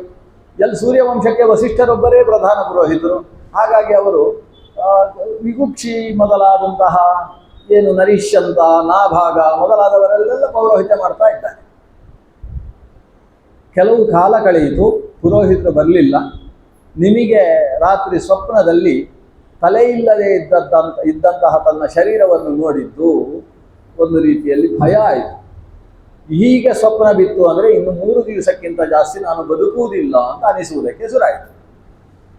ಕೂಡಲೇ ಪುರೋಹಿತರನ್ನೆಲ್ಲ ಕರೆದು, ನಾನೊಂದು ಸಂಕಲ್ಪಿಸಿದ ಯಾಗ, ವಸಿಷ್ಠರು ಬರಲಿಲ್ಲ, ಆದ್ರಿಂದ ತಾವೆಲ್ಲ ನಡೆಸಿಕೊಡಬೇಕು ಅಂತ ಹೇಳಿದರು. ಪುರೋಹಿತರು ಹೇಳಿದರು, ವಸಿಷ್ಠರು ಒಪ್ಪಿಕೊಂಡ ಯಾಗ ನಾವು ನಡೆಸಲಿಕ್ಕೆ ಸಾಧ್ಯ ಇಲ್ಲ ಅಂತ ಹೇಳಿ. ವಸಿಷ್ಠರು ಒಪ್ಪಿಕೊಂಡ ಯಾಗ ನೀವು ನಡೆಸುವುದಕ್ಕಾಗುವುದಿಲ್ವಾ? ನಾನು ವಸಿಷ್ಠರಿಗೋಸ್ಕರ ದಕ್ಷಿಣೆ ತೆಗೆದಿಡ್ತೇನೆ. ವಸಿಷ್ಠರೇ ಪ್ರಧಾನ ಪುರೋಹಿತರು, ಆದರೆ ಬರಲಿಲ್ಲ ಈಗ. ಆದ್ರಿಂದ ಅವರ ಹೆಸರಿನಲ್ಲಿ ನೀವು ಯಾಗ ಮಾಡಿ. ನಾನು ವಸಿಷ್ಠರಿಗೆ ಈ ಯಾಗಕ್ಕೆ ವಿಹಿತ ದಕ್ಷಿಣೆ ಎಷ್ಟುಂಟು? 12,000 ಅಂತ ಇದಕ್ಕೆ ವಿಹಿತ. ಈ ಯಾಗಕ್ಕೆ 12,000 ಗೋವುಗಳು ದಕ್ಷಿಣೆ ಅಂತ ವಿಧಾನ ಇದೆ. ಅದನ್ನು ತೆಗೆದಿಡ್ತೇನೆ, ನೀವು ಇದನ್ನು ಮಾಡಿಸಬೇಕು. ಮಾಡಿಸಿದ್ದಕ್ಕೋಸ್ಕರ ನಿಮಗೆ 3 ಪಟ್ಟು ಕೊಡ್ತೇನೆ ಅಂತ ಹೇಳಿ. ಹೀಗೆಲ್ಲ ಹಿಂದೆಯೂ ಈ ವ್ಯವಸ್ಥೆಗಳಿದ್ದು, ನಿಮಗೆ ವಸಿಷ್ಠರಿಗೆ ಎಷ್ಟು ಕೊಡ್ತೇನೆ, ಅದು ಇದಕ್ಕೆ ಯಾಗಕ್ಕೆ ಎಷ್ಟು ಅಷ್ಟು ತೆಗೆದಿಡ್ತೇನೆ, ನಿಮಗೆ ತ್ರಿಗುಣೀಕೃತವಾಗಿ ಈ ಯಾಗವನ್ನು ನಡೆಸೋಣ ಅಂತ ಹೇಳಿ ಪುರೋಹಿತರು ಸಿದ್ಧರಾದರು. ಯಾಕಂದರೆ ವಸಿಷ್ಠರಿಗೆ ಅಪಚಾರ ಆಗಲಿಲ್ಲ. ಅವರನ್ನು ಬ್ರಹ್ಮಸ್ಥಾನದಲ್ಲಿ ಅವರಿಗೊಂದು ತೆಂಗಿನಕಾಯಿ ಇಟ್ಟು ಅವರಿಗೆ ದಕ್ಷಿಣೆ ಕೊಟ್ಟಾಗಿದೆ. ಇನ್ನು ನಮ್ಮದು ಯಾಗ ಮಾಡಿಸೋಣ, ಇವರಿಗೊಂದು ಹೇಗೆ ಅನುಕೂಲ ಆಗ್ತದೆ, ಪಾಪ ಯಾವಾಗ ಸತ್ತು ಹೋಗ್ತಾನೋ ಏನು, ಇಂಥ ಅಪಶಕುನಗಳೆಲ್ಲ ಬಿದ್ದಿದ್ದಾವೆ ಅಂತ ಹೇಳಿ ಯಾಗ ಮಾಡಿಸಿ. ಇವರು ಯಾಗ ನಡೀತಾ ಇರಬೇಕಾದ್ರೇನೆ ವಸಿಷ್ಠರು ಬಂದರು. ಅಲ್ಲಿ ಇದನ್ನು ಕಾಯ್ತಾ ಇದ್ರು ಅಂತ ಅರ್ಥ. ಇವನು ಬೇರೆಯವರ ಹತ್ರ ಯಾಗ ಶುರು ಮಾಡಬೇಕು, ನಾನು ಹೋಗಬೇಕು, ಅವನಿಗೆ ಶಾಪ ಕೊಡಬೇಕು. ಈ ವಸಿಷ್ಠರದ್ದೊಂದು ಲೆಕ್ಕಾಚಾರ ಇದೆ, ವಿಧಿ, ಹಣೆ ಬರಹ ಏನುಂಟು ಅದನ್ನು ನಡೆಸುವುದಕ್ಕೆ ವಸಿಷ್ಠ ಅನ್ನುವ ನಕ್ಷತ್ರ ಆಕಾಶದಲ್ಲಿ ಇವತ್ತಿಗೂ ಹೊಳಿತಾ ಇದೆ. ಬಂದರು, ಏನು ನನ್ನನ್ನು ಬಿಟ್ಟು ಹೋಮ ಮಾಡ್ತಾ ಇರುವುದು ಅಂತೇಳಿ. ಯಜಮಾನ ಎದ್ದು ನಿಂತು ಅವರ ಪಾದ ಪ್ರಕ್ಷಾಲನೆ ಮಾಡಿ, ಮುಟ್ಟಬೇಡ ಅಂತ ಹೇಳಿ, ನನ್ನ ಕಾಲು ತೊಳೆಯುವ ಕೆಲಸ ಮಾಡಬೇಡ, ಕುಲಪುರೋಹಿತರಿಗೆ ವಿಚಾರ ತಿಳಿಸದೆ ಯಾಗ ಶುರು ಮಾಡಿಬಿಟ್ಟಿಯಲ್ಲ. ನಾನು ಒಪ್ಪಿಕೊಂಡ ಯಾಗ ಇದು, ನಾನು ಮಾಡಿಸ್ತೇನೆ ಅಂತ ನಿನಗೆ ಹೇಳಿ ಆಗಿದೆ, ನೀನು ಯಾಗ ಮಾಡಿಸಿದಿ. ಇವನು ಸಮಾಧಾನ ಮಾಡ್ತಾ ಇದ್ದಾನೆ, ತನ್ನ ಸ್ಥಾನದಲ್ಲಿ ನಾನು ಅಂತ ಹೇಳಲಿಕ್ಕೆ ಹೊರಟಿದ್ದಾನೆ, ನನ್ನ ಸ್ಥಾನದಲ್ಲಿ ಬೇರೆಯವರನ್ನು ಕೂಡಿಸಿದೆಯಲ್ವ ಅಂತ ಅವರಿಗೆ ಸಿಟ್ಟೆ. ಇವು ಏನು ಹೇಳಿದ್ರು ಸಿಟ್ಟು ಇಳಿತಾ ಇಲ್ಲ. ಒಂದು ವಿಷಯ ಏನಂದರೆ, ಒಬ್ಬರಿಗೆ ಸಿಟ್ಟು ಬಂದಾಗ ಅವರನ್ನು ಸಮಾಧಾನ ಮಾಡಲಿಕ್ಕೆ ಹೋಗಬಾರ್ದು ಅಂತ. ಇದು ಧರ್ಮಶಾಸ್ತ್ರದಲ್ಲಿರುವುದಲ್ಲ, ಇದು ವಾತ್ಸ್ಯಾಯನನ ಕಾಮಸೂತ್ರದಲ್ಲಿರುವಂಥ. ಸಿಟ್ಟು ಬಂದಾಗ ಸಮಾಧಾನ ಮಾಡಲಿಕ್ಕೆ ಹೋಗಬಾರ್ದು, ಸುಮ್ಮನೆ ಬಿಟ್ಬಿಡಬೇಕು. ಇನ್ನು ಅಹಂಕಾರಕ್ಕೆ ಉದಾಸೀನ ಮದ್ದು ಒಂದು ಉಂಟಲ್ಲ, ಸುಮ್ಮನೆ ಬಿಡಬೇಕು. ಸ್ವಲ್ಪ ಶಾಂತ ಆದಮೇಲೆ ಮೆಲ್ಲ ಸಮಾಧಾನ ಮಾಡಲಿಕ್ಕೆ ಹೋಗಬೇಕು ಅಂತ ಒಂದು ವಿಧಾನ. ಇವರು ಸಿಟ್ಟಲ್ಲಿದ್ದಾರೆ, ಸಮಾಧಾನ ಮಾಡಲಿಕ್ಕೆ ಹೋಗ್ತಾ ಇದ್ದಾರೆ. ಸಮಾಧಾನ ಮಾಡಿದರೆ ವಸಿಷ್ಠರು ಸಿಟ್ಟು ಕಡಿಮೆ ಮಾಡಿಕೊಳ್ಳಿಲ್ಲ. ನೀನು ನನ್ನನ್ನು ಬಿಟ್ಟು ಯಾಗ ಮಾಡಿಸಿದ್ಯಲ್ಲ, ನೀನು ಸತ್ತು ಹೋಗು ಅಂತ ಶಾಪ ಕೊಟ್ಟು. ನೋಡಿ, ಚಿಕ್ಕ ಶಾಪ ಅಲ್ಲ, ನಿನ್ನ ಶರೀರ ಬಿದ್ದು ಹೋಗಲಿ ಅಂತ ಒಂದು ಶಾಪ ಕೊಟ್ಟು. ಸಾಮಾನ್ಯ ನಾವು ತಿಳ್ಕೊಂಡದ್ದು ವಸಿಷ್ಠರು ತುಂಬ ಶಾಂತ, ಅವರಿಗೆ ಸಿಟ್ಟು ಬರುವುದು ಅಂತಲೇ ಇಲ್ಲ. ಅರುಂಧತಿಗೆ ಬೇಕಾದರೂ ಸಿಟ್ಟು ಬರ್ಬೋದು, ವಸಿಷ್ಠರಿಗೆ ಸಿಟ್ಟು ಬರುವುದಿಲ್ಲ ಅಂತ ನಾವು ತಿಳ್ಕೊಂಡಿರುವುದು. ಆದರೆ ಇಲ್ಲಿ ಹಾಗಾಗಲಿ. ಚಿಕ್ಕ ಕಾರಣವನ್ನು ಮುಂದಿಟ್ಟುಕೊಂಡು ನನ್ನನ್ನು ಬಿಟ್ಟು ಬೇರೆಯವರ ಹತ್ರ ಯಾಗ ಮಾಡಿಸಿದ, ಇಷ್ಟೇ ಕಾರಣಕ್ಕೋಸ್ಕರ ಶರೀರ ಬಿದ್ದು ಹೋಗಲಿ ಅನ್ನುವಷ್ಟು ದೊಡ್ಡ ಶಾಪ ಬಿತ್ತು. ಈ ಶಾಪ ಬಿದ್ದರೆ ನಿಮಿ ಅಸಾಧಾರಣವಾದ ಜ್ಞಾನಿ, ವಸಿಷ್ಠರಿಗಿಂತ ಭಾರೀ ಕಡಿಮೆಯವ ಅಲ್ಲ. ಅವನು ಜನಕ ವಂಶದ ಮೊದಲ ರಾಜ ಅಂತ ಕರೆಸಿಕೊಂಡಂತಹ ವ್ಯಕ್ತಿತ್ವ ಅವನದ್ದು. ಚತುರ್ಮುಖ ಬ್ರಹ್ಮನ ಸಭೆಯಲ್ಲಿ ಹೋಗಿ ವಿಚಾರ ಜಿಜ್ಞಾಸೆಯನ್ನು ಮಾಡಿದಂತಹ ವ್ಯಕ್ತಿತ್ವ ನಿಮಿಯಂದು. ಅಂತಹ ನಿಮಿ ಅವನು ಕ್ಷತ್ರಿಯ. ಬ್ರಾಹ್ಮಣನೇ ಇಷ್ಟು ಸಿಟ್ಟು ಮಾಡಿಕೊಂಡು ಕ್ಷತ್ರಿಯನಿಗೆ ಶಾಪ ಕೊಟ್ಟರೆ ಅವನಿಗೆ ಇನ್ನೆಷ್ಟು ಸಿಟ್ಟು ಬರಲಿಕ್ಕಿಲ್ಲ. ನಿಮಿ ತನ್ನ ಕಮಂಡಲು ತೆಗೊಂಡ, ಕೈಯಲ್ಲಿ ನೀರು ಹಾಕಿಕೊಂಡ, ನೀವು ನನಗೆ ಶಾಪ ಕೊಟ್ರ, ನಿಮಗೆ ದಕ್ಷಿಣೆಯ ಆಸೆ ಅಲ್ವಾ, ಇನ್ನೊಬ್ಬರ ಹತ್ರ ಯಾಗ ಮಾಡಿಸಿದ್ದು ತಪ್ಪಾಯಿತು ಅಂತ ಮತ್ತೆ ನಾನೂ ಯಾಗ ಮಾಡಬೇಕು ಅಂತ ನಿಮಗೆ ಈ ಆಸೆ, ಮತ್ತೊಬ್ಬ ಬ್ರಾಹ್ಮಣನ ಮೇಲಿನ ಅಸಹನೆ, ಇದು ಅಕ್ಷಂತವ್ಯ, ಇದನ್ನು ಕ್ಷಂತವ್ಯ ವಿಷಯ ಅಲ್ಲ. ಆದ್ರಿಂದ ನೀವು ಶಾಪ ತಗೊಳ್ಳಿ ಅಂತೇಳಿ ನಿಮ್ಮ ಶರೀರ ಬಿದ್ದು ಹೋಗಲಿ ಅಂತ ಶಾಪ ಕೊಟ್ಟ. ಈಗ ನಿಮಗೆ ವಸಿಷ್ಠರಿಂದ ಸತ್ತು ಹೋಗು ಅಂತ ಶಾಪ. ನಿಮಿ ವಸಿಷ್ಠರಿಗೆ ಶಾಪ ಕೊಟ್ಟಿದ್ದಾನೆ, ನೀವು ಸತ್ತು ಹೋಗಿ ಅಂತ. ಘಟನೆಯನ್ನು ಮಹಾಭಾರತವೂ ವರ್ಣನೆ ಮಾಡ್ತದೆ, ಭಾಗವತದ 9ನೇ ಸ್ಕಂದವೂ ವರ್ಣನೆ ಮಾಡ್ತದೆ. ಮೊದಲು ವಸಿಷ್ಠರ ಶರೀರ ಬಿದ್ದು ಹೋಯಿತು. ವಸಿಷ್ಠರು ಶರೀರ ತ್ಯಾಗ ಮಾಡಿದರು, ಬಿದ್ದು ಹೋದದ್ದಲ್ಲ, ಅವರು ಶರೀರ ಬಿಟ್ಟದ್ದು. ಯಾಕಂದರೆ ಇದು ಚತುರ್ಮುಖ ಬ್ರಹ್ಮನಿಂದ ಹುಟ್ಟಿದಂತಹ ಶರೀರ. ಈ ಶರೀರಕ್ಕೊಂದು ವ್ಯವಸ್ಥೆ ಇದೆ ಇಲ್ಲಿಯ ತನಕ ಅಂತ, ಇದನ್ನು ಬಿಡಬೇಕು, ಮತ್ತೊಂದು ಶರೀರ ತಗೊಳ್ಬೇಕು ಅಂತ ಏನು ಮಾಡಿದ್ರು ಅಂದ್ರೆ ಮಿತ್ರಾವರುಣರ ಮೂಲಕವಾಗಿ ಒಂದು ಮಡಿಕೆಯಲ್ಲಿ ಹುಟ್ಟಿದ್ರು. ಅಲ್ಲಿಂದ ವಸಿಷ್ಠರಿಗೆ ಮಿತ್ರಾವರುಣಿರು ವಸಿಷ್ಠ ಅಂತ, ಮಿತ್ರಾವರುಣರ ಮಗನಾದ ವಸಿಷ್ಠರು ಅಂತ ಹೆಸರಾಯಿತು. ಮೊದಲು ಹುಟ್ಟಿದ್ದು ಚತುರ್ಮುಖ ಬ್ರಹ್ಮನಿಂದ, ಈಗ ಮತ್ತೆ ಮಿತ್ರಾವರುಣರಿಂದ ವಸಿಷ್ಠರ ಆವಿರ್ಭಾವ ಆಯಿತು. ಇವತ್ತು ಆಕಾಶದಲ್ಲಿ ನೋಡುವಂತಹ ಸಪ್ತಋಷಿ ಮಂಡಲದಲ್ಲಿ ಯಾವ ವಸಿಷ್ಠ ನಕ್ಷತ್ರ ಇದೆ ಅದು ಬ್ರಹ್ಮಪುತ್ರ ವಸಿಷ್ಠ ನಕ್ಷತ್ರ ಅಲ್ಲ, ಅದು ಮೈತ್ರಾವರುಣಿ ವಸಿಷ್ಠ ನಕ್ಷತ್ರ ಅಂತ ನಾವು ತಿಳ್ಕೊಳ್ಬೇಕು. ಆಮೇಲೆ ನಿಮಿಯ ಶರೀರ ಬಿದ್ದು ಹೋಯಿತು. ಪುರೋಹಿತರು ಯಾಗವನ್ನು ಮುಗಿಸದೆ ಬಿಡುವ ಹಾಗಿಲ್ಲ, ಯಾಕಂದರೆ ಕಂಕಣ ಬಂಧನ ಮಾಡಿಕೊಂಡಿದ್ದಾರೆ. ಅವರೆಲ್ಲರೂ ಸಂಪೂರ್ಣ ಯಾಗ ಮುಗಿಸಿದರು. ಯಾಗದ ಪೂರ್ಣಾಹುತಿಯ ಹೊತ್ತಿಗೆ ಸಾಕ್ಷಾತ್ ಭಗವಂತ ಪ್ರತ್ಯಕ್ಷನಾದ. ಅವನನ್ನು ಸ್ತೋತ್ರ ಮಾಡಿ ಹೇಳಿದರು, ನಮ್ಮ ಯಜಮಾನನೇ ಶರೀರ ಕಳ್ಕೊಂಡಿದ್ದಾನೆ. ಯಾಗದಲ್ಲಿ ಯಜಮಾನ ಮೃತನಾದರೂ ಕೂಡ ಆ ಶೌಚ ಇಲ್ಲ, ಯಾಕಂದರೆ ಯಾಗದಲ್ಲಿ ನಾಂದಿ ಮತ್ತು ಕಂಕಣ ಬಂಧನ ನಡೆದಿದೆ. ಹಾಗಾಗಿ ಈತನ ಶರೀರವನ್ನು ತೈಲದ್ರೋಣಿಯಲ್ಲಿ ಮುಳುಗಿಸಿಟ್ಟಿದ್ದೇವೆ, ಅದು ಏನು ಹಾಳಾಗದೇ ಇರುವ ಹಾಗೆ. ಭಗವಂತ ನೀನು ಹೇಗೂ ಪ್ರತ್ಯಕ್ಷನಾಗಿದ್ದಿ, ನಮಗೆ ದಕ್ಷಿಣೆ ಕೊಟ್ಟು ಅವ ಕೃಷ್ಣಾರ್ಪಣೆ ಹೇಳಬೇಕು, ಅದಕ್ಕೋಸ್ಕರ ಯಜಮಾನ ಬದುಕುವ ಹಾಗೆ ಅನುಗ್ರಹ ಮಾಡು ಅಂತ ಇವರು ಕೇಳಿದರೆ ಭಗವಂತ ಹೇಳಿದ, ಅವನನ್ನು ಬದುಕಿಸುವುದು ಆಗುವುದಿಲ್ಲ. ಯಾಕೆ ಅಂತ ಹೇಳಿದರೆ ಬ್ರಾಹ್ಮಣರಾದಂತಹ ವಸಿಷ್ಠರ ಕೋಪಾಗ್ನಿಗೆ ಆತ ದಗ್ಧದೇಹನಾಗಿದ್ದಾನೆ. ಬ್ರಾಹ್ಮಣ ಕ್ರೋಧಾಗ್ನಿಗೆ ದಗ್ಧವಾದದ್ದನ್ನು ಮತ್ತೆ ಬದುಕಿಸುವುದು ನನ್ನ ಸಂಕಲ್ಪದಲ್ಲಿಲ್ಲ. ಆದ್ದರಿಂದ ಹೋದ ಶರೀರವನ್ನು ನೀವು ಎಣ್ಣೆಯಿಂದ ತೆಗೆದು ನೆಲದಲ್ಲಿ ಮಣ್ಣು ಮಾಡಿ, ಶರೀರಕ್ಕೆ ಒಂದೋ ಮಣ್ಣಿನಲ್ಲಿ ಹಾಕಿದರೆ ಅದು ವಿಷ್ಠೆಯ ಹಾಗೆ ಮಣ್ಣಾಗ್ತದೆ, ಇಲ್ಲ ಬೆಂಕಿಯಲ್ಲಿ ಹಾಕಿದರೆ ಕಟ್ಟಿಗೆಯ ಹಾಗೆ ಅದು ಭಸ್ಮವಾಗ್ತದೆ. ಅದರದ್ದು ಶರೀರದ ಸ್ವರೂಪ ಹಾಗೆ, ಅದನ್ನು ಮಣ್ಣು ಮಾಡಿ. ಆದರೆ ನಿಮಿ ಸಾಯುವುದಿಲ್ಲ. ನಿಮಿಗೆ ಬದುಕುವುದಕ್ಕೋಸ್ಕರ ನಾವು ಸ್ಥಾನವನ್ನು ಕಲ್ಪಿಸ್ತೇವೆ. ಏನು?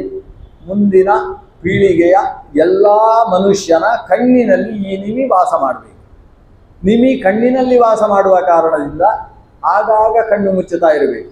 ಮುಚ್ಚುವ ಕಣ್ಣಿಗೆ ನಿಮಿಷ ಅಂತ ಹೆಸರಾಗಲಿ ಅಂತ ಹೀಗೊಂದು ಭಗವಂತ ಅನುಗ್ರಹ ಮಾಡಿದ. ಹಾಗಾಗಿ ನಾವು ಆಗಾಗ ಕಣ್ಣು ಮುಚ್ಚುವುದಕ್ಕೆ ನಿಮಿಷ ಅಂತ ಹೆಸರು, ಭಗವಂತನಿಗೆ ಅನಿಮಿಷ ಅಂತ ಹೆಸರು. ಅನಿಮಿಷ ಅಂದ್ರೇನು? ಕಣ್ಣು ಮುಚ್ಚುವವ ಅಲ್ಲ ಅಂತ. ನಮಗೆ ನಿಮಿಷರು ಅಂತ ಹೆಸರು, ಅದಕ್ಕೆ ಅರ್ಥ ಏನು? ಆಗಾಗ ಕಣ್ಣು ಮುಚ್ಚುತ್ತಾ ಇರ್ತಾನೆ, ಕೊನೆಗೊಮ್ಮೆ ತಾನಾಗಿ ಕಣ್ಣು ಮುಚ್ಚಿಯೇ ಬಿಡ್ತಾನೆ ಅಂತ. ನಿಮಿಷ ಅಂದರೆ ಹಾಗರ್ಥ. ನಿಮಿಷ ಅಂತ ಅದಕ್ಕೆ ಹೆಸರು ಬರುವುದಕ್ಕೆ ಕಾರಣ, ಈ ಜನಕ ವಂಶದ ಮೂಲ ಪುರುಷನಾದಂತಹ ನಿಮಿ ಎಂಬ ರಾಜ ತಾನು ತನ್ನ ಕುಲಪುರೋಹಿತರ ಶಾಪದಿಂದ ದಗ್ಧದೇಹನಾಗಿ ತಾನು ಶುದ್ಧಾಂತಃಕರಣನಾದ್ದರಿಂದ ಎಲ್ಲರ ಕಣ್ಣಿನಲ್ಲಿ ವಾಸ ಪಡೆದಂತಹ ಮಹಾರಾಜ ನಿಮಿ. ಅಂತಹ ನಿಮಿ ತಾನು ಅನೇಕ ಯಾಗಗಳನ್ನು ವಸಿಷ್ಠರ ಮೂಲಕ ಮಾಡಿಸಿದ್ದಾನೆ. ಆ ರೀತಿ ವಸಿಷ್ಠರು ಒಂದು ಯಾಗವನ್ನು ಮಾಡ್ತಾ ಇರುವಾಗ, ಇದು ವಯಸ್ಸಾದಾಗ ಅಲ್ಲ, ನಿಮಿ ಇನ್ನೂ ಯುವಕನಾಗಿದ್ದಾಗ ಅವನ ಯಾಗಶಾಲೆಗೆ ಇದ್ದಕ್ಕಿದ್ದಂತೆ 9 ಸೂರ್ಯರು ಪ್ರವೇಶ ಮಾಡಿದರಂತೆ. 9 ಸೂರ್ಯರು ಪ್ರವೇಶ ಮಾಡುವುದಕ್ಕೆ, ಇರುವುದು ಒಬ್ಬನೇ ಸೂರ್ಯ. 9 ಸೂರ್ಯ ಅಂದರೆ ಸೂರ್ಯನ ಹಾಗೆ ಬೆಳಗತಕ್ಕಂತಹ ಪರಮ ತೇಜಸ್ವಿಗಳಾದ ಬ್ರಹ್ಮವರ್ಚಸ್ವಿಗಳಾದಂತಹ ಕಲಿ ಹರಿ ಅಂತರಿಕ್ಷ ಮೊದಲಾದಂತಹ ಜಾಯಂತೆಯರು ನಿಮಿಯ ಯಾಗಕ್ಕೆ ಬಂದರು. ಯಾಗಕ್ಕೆ ಬಂದಂತಹ ಆ ಜಾಯಂತೆಯರನ್ನು ನಿಮಿ ಬಹಳ ಸಂತೋಷದಿಂದ ಪಾದ ತೊಳೆದು ತನ್ನ ಸಭ್ಯಸ್ಥಾನದಲ್ಲಿ ಕೂಡಿಸ್ತಾನೆ. ಯಾಗದಲ್ಲಿ ಮಧ್ಯದಲ್ಲಿ 3 ಕುಂಡ ಇರ್ತದೆ. ಮಧ್ಯದ ಕುಂಡಕ್ಕೆ ಗಾರ್ಹಪತ್ಯಾಗ್ನಿ ಅಂತ ಹೆಸರು, ಅದರ ದಕ್ಷಿಣ ಭಾಗದಲ್ಲಿರುವುದಕ್ಕೆ ದಕ್ಷಿಣಾಗ್ನಿ ಅಂತ ಹೆಸರು, ಎಡಭಾಗದಲ್ಲಿರತಕ್ಕಂಥದ್ದಕ್ಕೆ ಆಹವನೀಯ ಅಂತ ಹೆಸರು. ನಮಸ್ತೆ ಗಾರ್ಹಪತ್ಯಾಯ, ನಮಸ್ತೆ ದಕ್ಷಿಣಾಗ್ನಯೇ, ನಮ ಆಹವನೀಯಾಯ ಮಹಾವೇದ್ಯೈ ನಮೋ ನಮಃ ಅಂತ ಅವರನ್ನು ಕೊಂಡಾಡ್ತೇವೆ ನಾವು. ಈ ಗಾರ್ಹಪತ್ಯಾಗ್ನಿ, ದಕ್ಷಿಣಾಗ್ನಿ ಮತ್ತು ಆಹವನೀಯಾಗ್ನಿ ಅಂತ ಹೇಳುವ 3 ಅಗ್ನಿಗಳಲ್ಲಿ ತ್ರೇತಾಗ್ನಿ ಅಂತ ಇವರಿಗೆ ಹೆಸರು.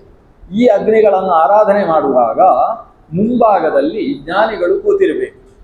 ಜ್ಞಾನಿಗಳು ಅಂದರೆ ಕನಿಷ್ಠ 8 ಜನಕ್ಕಿಂತ ಕಡಿಮೆ ಇರಬಾರದು. ಕನಿಷ್ಠ ಅಂದರೆ 8, 8ಕ್ಕಿಂತ ಮೇಲೆ ಎಷ್ಟು ಬೇಕಾದರೂ ಇರಬಹುದು. ಆ 8 ಜನ ಜ್ಞಾನಿಗಳು ಅವರು ಒಬ್ಬೊಬ್ಬರು ಒಂದೊಂದು ಶಾಸ್ತ್ರದಲ್ಲಾದರೂ ನಿಷ್ಣಾತರಿರಬೇಕು. ಆ ಶಾಸ್ತ್ರದಲ್ಲಿ ಏನೇ ಪ್ರಶ್ನೆ ಮಾಡಿದರೂ ಉತ್ತರ ಹೇಳುವಾಗ, ಒಬ್ಬ ಧರ್ಮಶಾಸ್ತ್ರಜ್ಞ ಆದರೆ ಮತ್ತೊಬ್ಬ ನ್ಯಾಯಶಾಸ್ತ್ರಜ್ಞ, ಆನ್ವೀಕ್ಷಿಕಿ ಅಂತ ಕರೀತಾರೆ. ಆನ್ವೀಕ್ಷಿಕಿ ಅಂತ ಕರೆಸಿಕೊಳ್ಳುವ ನ್ಯಾಯಶಾಸ್ತ್ರದಲ್ಲಿ ವಿಶೇಷ ಪಾಂಡಿತ್ಯ ಇರಬೇಕು. ಮತ್ತೊಬ್ಬನಿಗೆ ಜ್ಯೋತಿಷ್ಯದಲ್ಲಿ ವಿಶೇಷವಾದ ಜ್ಞಾನ ಇರಬೇಕು. ಮತ್ತೊಬ್ಬನಿಗೆ ವೇದಾಂತದ ಬಗ್ಗೆ ಏನೇ ಕೇಳಿದರೂ ಹೇಳುವಂತಹ ಸಾಮರ್ಥ್ಯ ಇರಬೇಕು. ಮತ್ತೊಬ್ಬ ವೇದಾಂಗಗಳ ಬಗ್ಗೆ ತಿಳಿದಿರಬೇಕು. ಮತ್ತೊಬ್ಬ ವೇದದ ಬಗ್ಗೆ ಸರಿಯಾದ ಜ್ಞಾನ, ಇನ್ನೊಬ್ಬ ವ್ಯಾಕರಣದ ಬಗ್ಗೆ, ಒಟ್ಟು ಮತ್ತೊಬ್ಬ ಮೀಮಾಂಸಾ ಶಾಸ್ತ್ರದ ಬಗ್ಗೆ. ಹೀಗೆ 8 ಶಾಸ್ತ್ರ. ಇದಕ್ಕೆ ಅಷ್ಟಶಾಸ್ತ್ರ ಚತುರ ಅಂತ ಹೆಸರು. ಈ ಅಷ್ಟೇ ಶಾಸ್ತ್ರದಲ್ಲಿ ಚತುರಾಗಿರಬಾರ್ದು, ಅಷ್ಟಶಾಸ್ತ್ರದಲ್ಲಿ ಚತುರಾಗಿರಬೇಕು. ನಮ್ದೆಲ್ಲ ಅಷ್ಟೇ ಶಾಸ್ತ್ರದಲ್ಲಿ ಚಾತುರ್ಯ, ಏನಿದ್ರು ಇಷ್ಟೇ, ಅದಕ್ಕೆ ಜಾಸ್ತಿ ಕೇಳಿದರೆ ಜಾಗ್ರತೆ ಅಂತ. ಇವ್ರದ್ದು ಹಾಗಲ್ಲ, 8 ಶಾಸ್ತ್ರಗಳ ಚಾತುರ್ಯ. ಆ 8 ಶಾಸ್ತ್ರದ ಚಾತುರ್ಯ ಯಾಕೆ ಬೇಕು? ಯಾಗದ ಮಧ್ಯದಲ್ಲಿ ಆ 8 ವಿಷಯಗಳಲ್ಲಿ ಎಲ್ಲಿ ಬೇಕಾದರೂ ಪ್ರಶ್ನೆ ಬರ್ಬೋದು. ಪ್ರಶ್ನೆ ಬಂದರೆ ಅದನ್ನು ಕೇಳುವುದಕ್ಕೆ ಆ ಮುಂದೆ ಕೂತ ಭಾಗಕ್ಕೆ ಸದಸ್ಸು ಅಂತ ಹೆಸರು. ಆ ಸದಸ್ಸಿನಲ್ಲಿ ಪ್ರಶ್ನೆ ಮಾಡಬೇಕು. ಅವರಿಂದ ಉತ್ತರ ಏನು ಬಂತು ಅದನ್ನು ಶಿರಸಾ ವಹಿಸಿ ಅವರು ಹೇಳಿದ ಕ್ರಮದಲ್ಲಿ ಕರ್ಮಾಂಗವನ್ನು ಮುಂದುವರಿಸಬೇಕು ಅನ್ನುವುದಕ್ಕೋಸ್ಕರ ತ್ರೇತಾಗ್ನಿಯ ಮುಂಭಾಗದಲ್ಲಿ ಒಂದು ಸದಸ್ಸನ್ನೋ ವ್ಯವಸ್ಥೆ ಇರ್ತದೆ. ಹಿಂಭಾಗದಲ್ಲಿ ಪತ್ನಿ ಶಾಲೆ ಅಂತ ಇರ್ತದೆ, ಎಡಭಾಗದಲ್ಲಿ ಪಶುಶಾಲೆ ಅಂತ ಇರ್ತದೆ, ಬಲಭಾಗದಲ್ಲಿ ಮತ್ತೊಂದು ಉಗ್ರಾಣ ಅನ್ನುವ ಭಾಗ ಇರ್ತದೆ. ಇದೆಲ್ಲ ಯಜ್ಞಶಾಲೆಯ ಒಂದು ವ್ಯವಸ್ಥೆ. ಅದರಲ್ಲಿ ಪೂರ್ವಭಾಗದಲ್ಲಿರ್ತಕ್ಕಂತಹ ಸದಸ್ಸಿನಲ್ಲಿ ಈ 9 ಜನರನ್ನು ಕೂಡ ಕೂಡಿಸಿ ಅವರನ್ನು ಸಪತ್ನೀಕನಾಗಿ ಹೋಗಿ ಪಾದಪ್ರಕ್ಷಾಲನೆಯನ್ನು ಮಾಡಿ ಅವರಿಗೆ ಸ್ವಾಗತವನ್ನು ಹೇಳಿ ಅವರನ್ನು ಉಪಚರಿಸಿ ಅವರ ಮುಂದೆ ಕೈ ಮುಗಿದುಕೊಂಡು ತಾನು ಕೂತುಕೊಳ್ತಾನೆ. ವಸಿಷ್ಠರು ಅಲ್ಲೇ ಇದ್ದಾರೆ. ನಿನ್ನೆ ಹತ್ರ ಹೇಳ್ತಾರೆ ವಸಿಷ್ಠರು, ಈಗ ಸದ್ಯಕ್ಕೆ ಯಾಗ ಮಾಡುವ ಹಾಗಿಲ್ಲ, ಯಾಕಂದರೆ ಜ್ಞಾನಿಗಳು ಬಂದಿದ್ದಾರೆ. ಜ್ಞಾನಿಗಳು ಬಂದಾಗ ಯಾಗದಲ್ಲಿ ಕರೆದ ದೇವತೆಗಳು ಕಾಯ್ತಾ ಇರ್ತಾರೆ. ಏತಕ್ಕೋಸ್ಕರ ಅಂದರೆ ಅವರಿಂದ ಒಂದಷ್ಟು ಜ್ಞಾನೋಪದೇಶ ಪಡೆಯಬೇಕು ಎಂಬ ಕಾರಣದಿಂದ. ಆದ್ದರಿಂದ ಜ್ಞಾನಿಗಳನ್ನು ಅಲ್ಲಿ ಕೂಡಿಸಿ ನಾವಿಲ್ಲಿ ಆಹುತಿ ಹಾಕಿದರೆ ದೇವತೆಗಳು ಸ್ವೀಕರಿಸುವುದಿಲ್ಲ. ಆದ್ದರಿಂದ ಜ್ಞಾನಿಗಳ ಮುಂದೆ ಹೋಗಿ ನಿನಗೇನಾದರೂ ಪ್ರಶ್ನೆಗಳಿದ್ರೆ ಅದನ್ನು ಪ್ರಶ್ನಿಸು ಅಂತ ಹೇಳಿ. ಆವಾಗ ನಿಮಿ ಆ 9 ಜನರ ಮುಂದೆ ಬಂದು ಒಂದು ಪ್ರಶ್ನೆ ಮಾಡ್ತಾನೆ. ಏನು ಪ್ರಶ್ನೆ ಅಂದರೆ, ಧರ್ಮಾನ್ ಭಾಗವತಾನ್ ಬ್ರೂತ ಯದಿ ನಹ ಶ್ರುತಯೇ ಕ್ಷಮಂ. ಇದು ಅವನ ಪ್ರಶ್ನೆ. ನನಗೆ ಭಾಗವತ ಧರ್ಮಗಳನ್ನು ಹೇಳ್ರಿ, ಒಂದು ವೇಳೆ ನಾವು ಕೇಳಿ ಅರ್ಥ ಮಾಡಿಕೊಳ್ಳುವುದಕ್ಕೆ ಸಮರ್ಥರು ಅಂತ ನೀವು ಭಾವಿಸಿದರೆ. ನೋಡಿ, ಪ್ರಶ್ನೆ ಮಾಡುವಾಗಲೂ ಎಷ್ಟು ಚಂದದ ಪ್ರಶ್ನೆ. ನಾವೆಲ್ಲ ಪ್ರಶ್ನೆ ಕೇಳುವಾಗ ನಿಮ್ಗೆ ಗೊತ್ತಿದ್ರೆ ಹೇಳ್ರಿ ಅಂತ ಪ್ರಶ್ನೆ ಕೇಳಿ. ಇಲ್ಲಿ ಹಾಗಲ್ಲ, ನಿಮಗೆ ಗೊತ್ತಿದ್ರೆ ನಿಮಗೆ ಗೊತ್ತೇ ಇರ್ತದೆ, ಅದು ಪ್ರಶ್ನೆ ಅಲ್ಲ ನನ್ನದು. ಆದರೆ ನೀವು ಇದಕ್ಕೆ ಉತ್ತರಿಸಿದರೆ ನಾನು ಕೇಳುವುದಕ್ಕೆ ಯೋಗ್ಯ ಇರಬೇಕಲ್ಲ. ಯದಿ ನಹ ಶ್ರುತಯೇ ಕ್ಷಮಂ, ನಾವು ಅದನ್ನು ಶ್ರವಣ ಮಾಡುವುದಕ್ಕೆ ಸಮರ್ಥರು ಅಂತ ನಿಮಗೆ ಭಾವನೆ ಇದ್ದರೆ ನಾನು ಕೇಳುವ ಈ ಪ್ರಶ್ನೆಗೆ ಉತ್ತರ ಕೊಡಿ. ಏನು ಗೊತ್ತೋ, ಧರ್ಮಾನ್ ಭಾಗವತಾನ್ ಬ್ರೂತ, ಭಾಗವತ ಧರ್ಮಗಳ ಬಗ್ಗೆ ನನಗೆ ಉಪದೇಶವನ್ನು ಕೊಡಿ ಅಂತ ಈತ ಅವರ ಮುಂದೆ ಮಂಡಿಯೂರಿ ಧರ್ಮಾನ್ ಭಾಗವತಾನ್ ಬ್ರೂತ ಯದಿನ ಶ್ರುತಯೇ ಕ್ಷಮಂ ಯೈ ಪ್ರಪನ್ನಾಯ ದಾಸ್ಯತಿ ಆತ್ಮಾನಮೀಶ್ವರ. ಆ ಭಾಗವತ ಧರ್ಮವನ್ನು ಕೇಳುವ ಬಯಕೆಯಾದರೂ ನನಗೆ ಯಾಕೆ ಬಂತು ಅಂತ ಹೇಳಿದರೆ, ಯೈಹಿ ಪ್ರಸನ್ನ ಪ್ರಪನ್ನಾಯ ದಾಸ್ಯತ್ಯಾತ್ಮಾನಮೀಶ್ವರ. ಭಗವಂತನಿಗೆ ನಾವು ಭಾಗವತ ಧರ್ಮವನ್ನು ಅನುಷ್ಠಾನ ಮಾಡಿದರೆ ಎಷ್ಟು ಪ್ರೀತಿ ನಮ್ಮ ಮೇಲೆ ಉಂಟಾಗ್ತದೆ ಅಂದರೆ, ಅವನು ತನ್ನನ್ನು ತಾನೇ ನಮಗೆ ಕೊಟ್ಟಿಕೊಳ್ತಾನಲ್ಲ.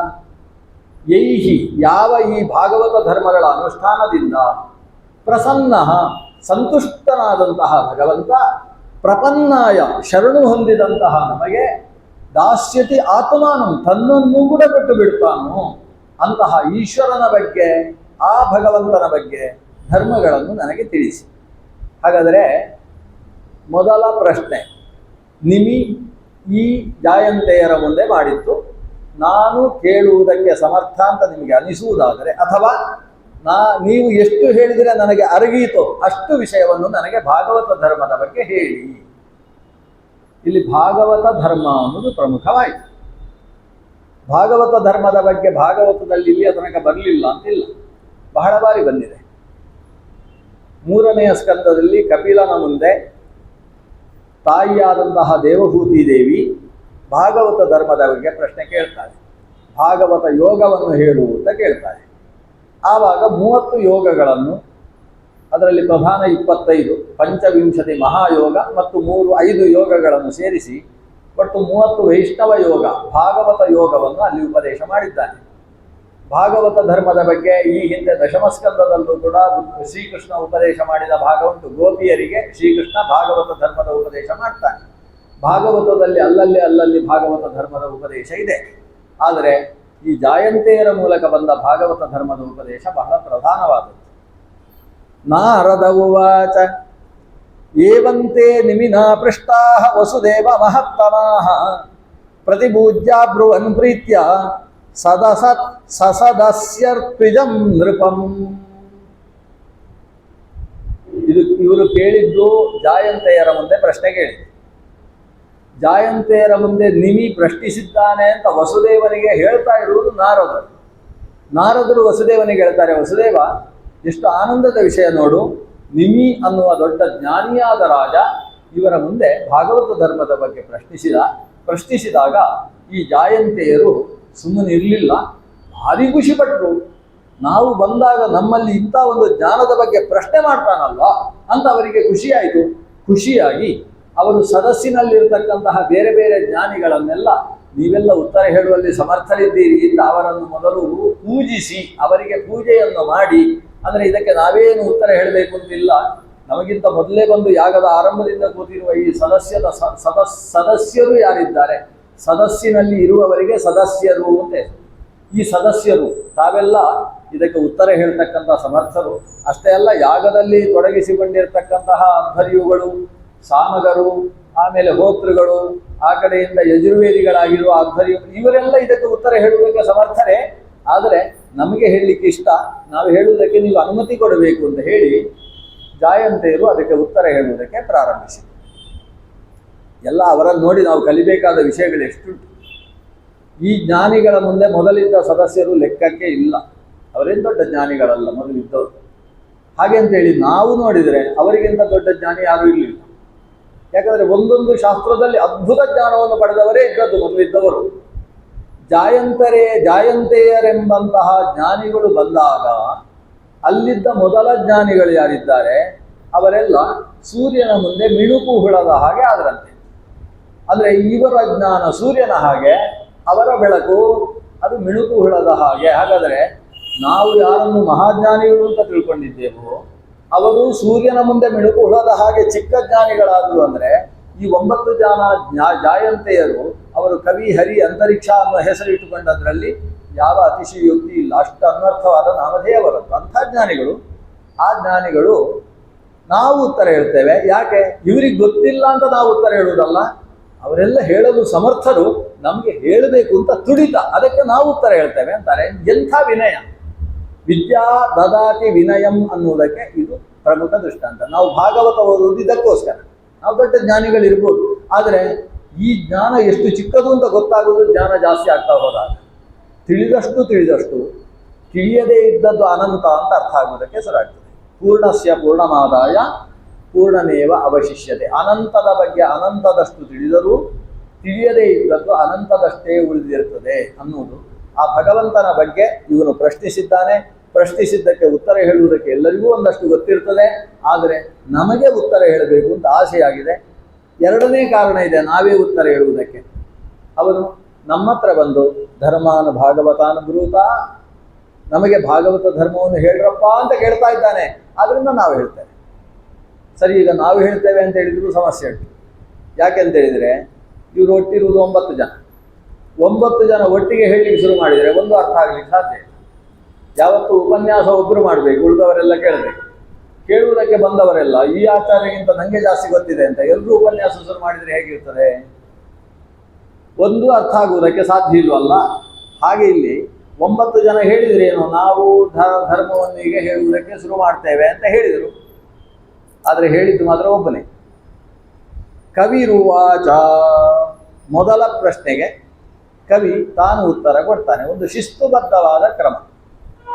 ಹೇಗೆ ಕವಿ ಹರಿ ಅಂತರಿಕ್ಷ ಮೊದಲಾದವರು ಕ್ರಮವಾಗಿ ತಮ್ಮಂದಿರೋ ಅದರ ಪ್ರಕಾರ ಮೊದಲ ಪ್ರಶ್ನೆ, ಇವರೇನು ಪರಸ್ಪರ ಮಾತಾಡಿಕೊಳ್ಳಿಲ್ಲ. ನಾನು ಉತ್ತರಗೊಳ್ಳ, ನೀನು ಉತ್ತರಗೊಳ್ಳ, ಅದೇ ಗಜಿಬಿಜಿ ಮಾಡಿ ಅದು ಇದು ಕಿರಿಕಿರಿ ಏನೂ ಮಾಡಲಿಲ್ಲ. ಕವಿ ಉತ್ತರ ಕೊಟ್ಟ. ಕವಿ ಉತ್ತರ ಕೊಟ್ಟು ನಿಲ್ಲಿಸಿದ. ಈತನ ಕಣ್ಣಲ್ಲಿ ಧಾರಾಕಾರ ನೀರು ಸುರಿಯಿತು, ನಿಮಿಯ ಕಣ್ಣಿನಲ್ಲಿ. ಕವಿ ಆಮೇಲೆ ಅತ್ತಿತ್ತ ನೋಡಿದ. ವಸಿಷ್ಠರು ಕೂಡ ಆನಂದ ಬಾಷ್ಪವನ್ನು ಸುರಿಸ್ತಾ ಇದ್ದಾರೆ. ಅದ್ಭುತ ಉತ್ತರ ಪ್ರಾಪ್ತಿಯಾಯಿತು, ನನ್ನ ಯಜಮಾನನಾದ ನಿಮಿಯನ್ನು ಉದ್ಧಾರ ಮಾಡಿದೆಯಪ್ಪ ಹರಿ ಅಂತ ಆ ಕಡೆ ನೋಡ್ತಾ ಇದ್ದಾರೆ ವಸಿಷ್ಠರು. ಇವರು ಸಮಾಧಾನ ಆಯಿತು. ವಿಷಯ ಎಲ್ಲ ಅರ್ಥ ಆಯಿತೋ ಅಂತ ಕೇಳಿದರು. ನಿಮಿ ಮತ್ತೊಂದು ಪ್ರಶ್ನೆ ಶುರು ಮಾಡಿದ. ನನಗೆ ಅರ್ಥ ಆಗಲಿಲ್ಲ, ಸ್ವಲ್ಪ ಉಳ್ಕೊಂಡಿದೆ, ಇದಕ್ಕೆ ಉತ್ತರ ಕೊಡಿ ಅಂತ ಹೇಳಿದ. ಹೇಳಿದ ಕೂಡಲೇ ಹರಿ ಉತ್ತರ ಕೊಟ್ಟ, ಕವಿ ಉತ್ತರ ಕೊಡಲಿಲ್ಲ.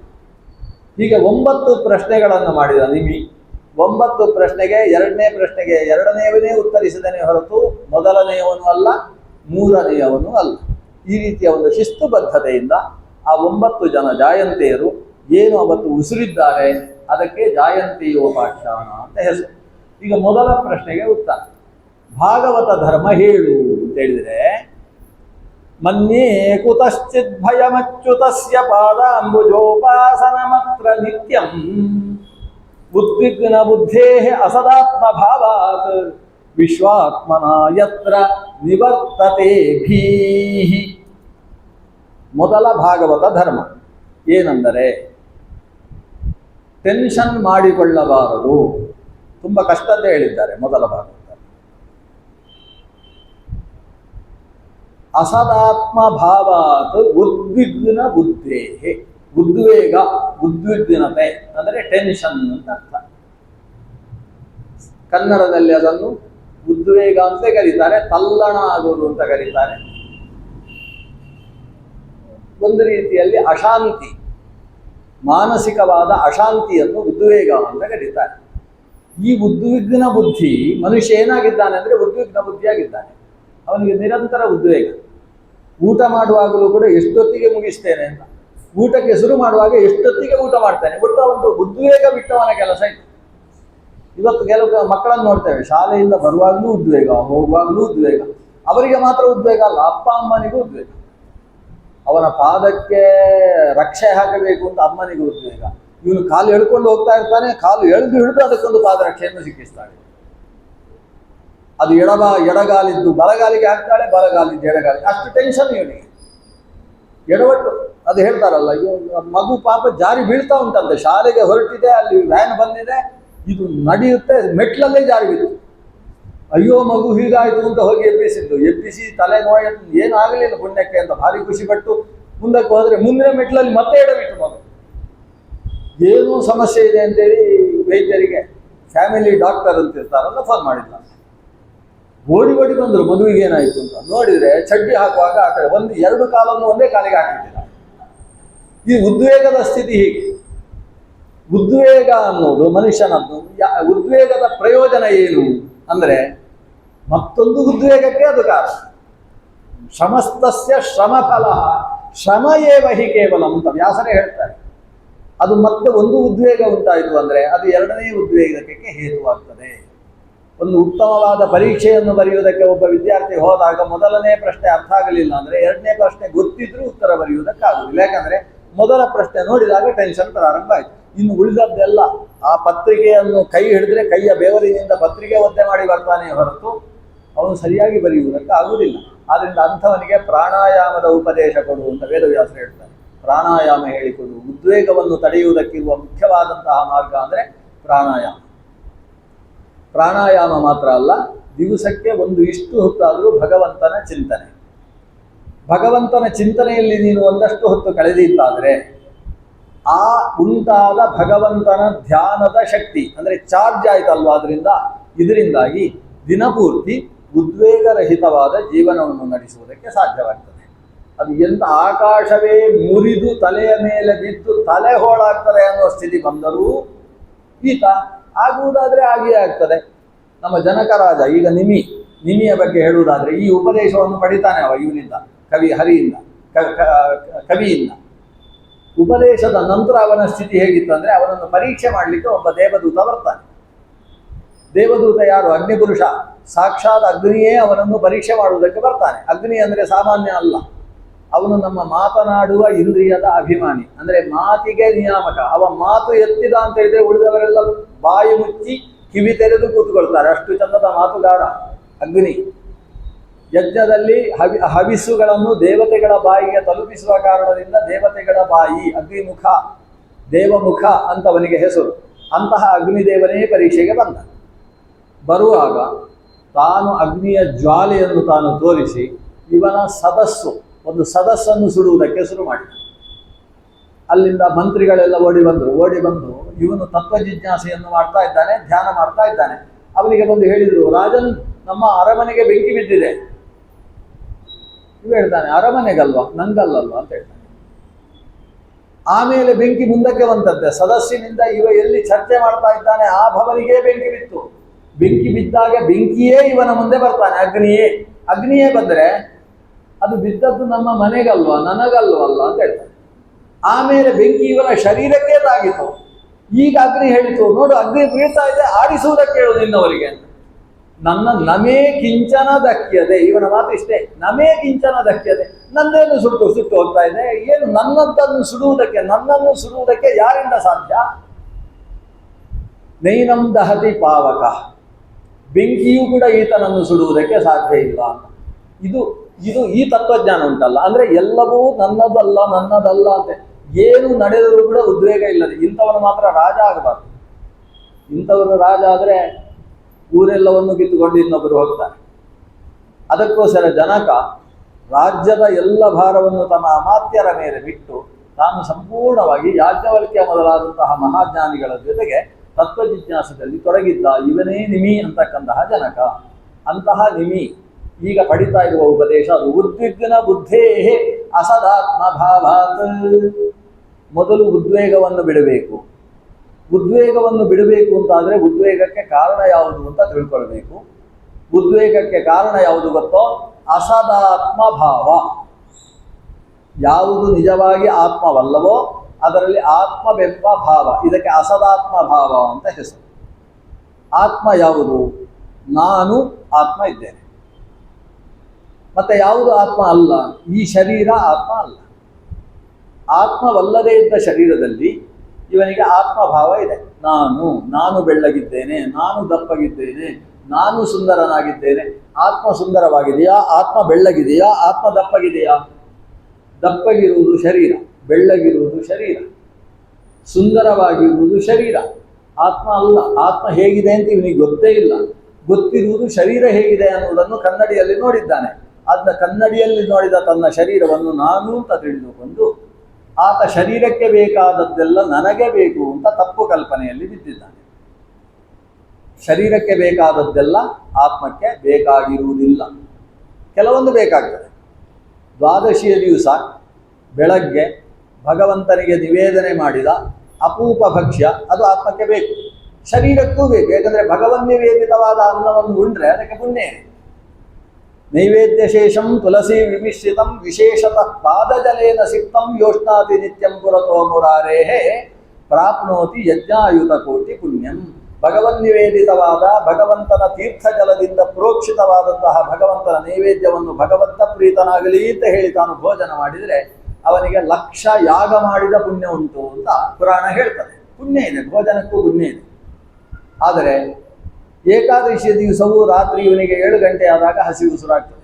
ಉಪನ್ಯಾಸ ಕೇಳಿ ಸುಸ್ತಾಗೋಯ್ತು, ಅಷ್ಟು ಕಷ್ಟ ಉಪನ್ಯಾಸ ಹೇಳಿದ್ದಾರೆ ಅಂತ ಸುಸ್ತಾಗಿ ಅವನ ಶರೀರಕ್ಕೆ ಬೇಕು ಅಂತ ಅನಿಸುತ್ತೆ. ಇವತ್ತು ಒಂದು 2 ಚಪಾತಿ ಆದರೂ ತಿನ್ನಬೇಕು ಅಂತ ಅನಿಸುತ್ತೆ.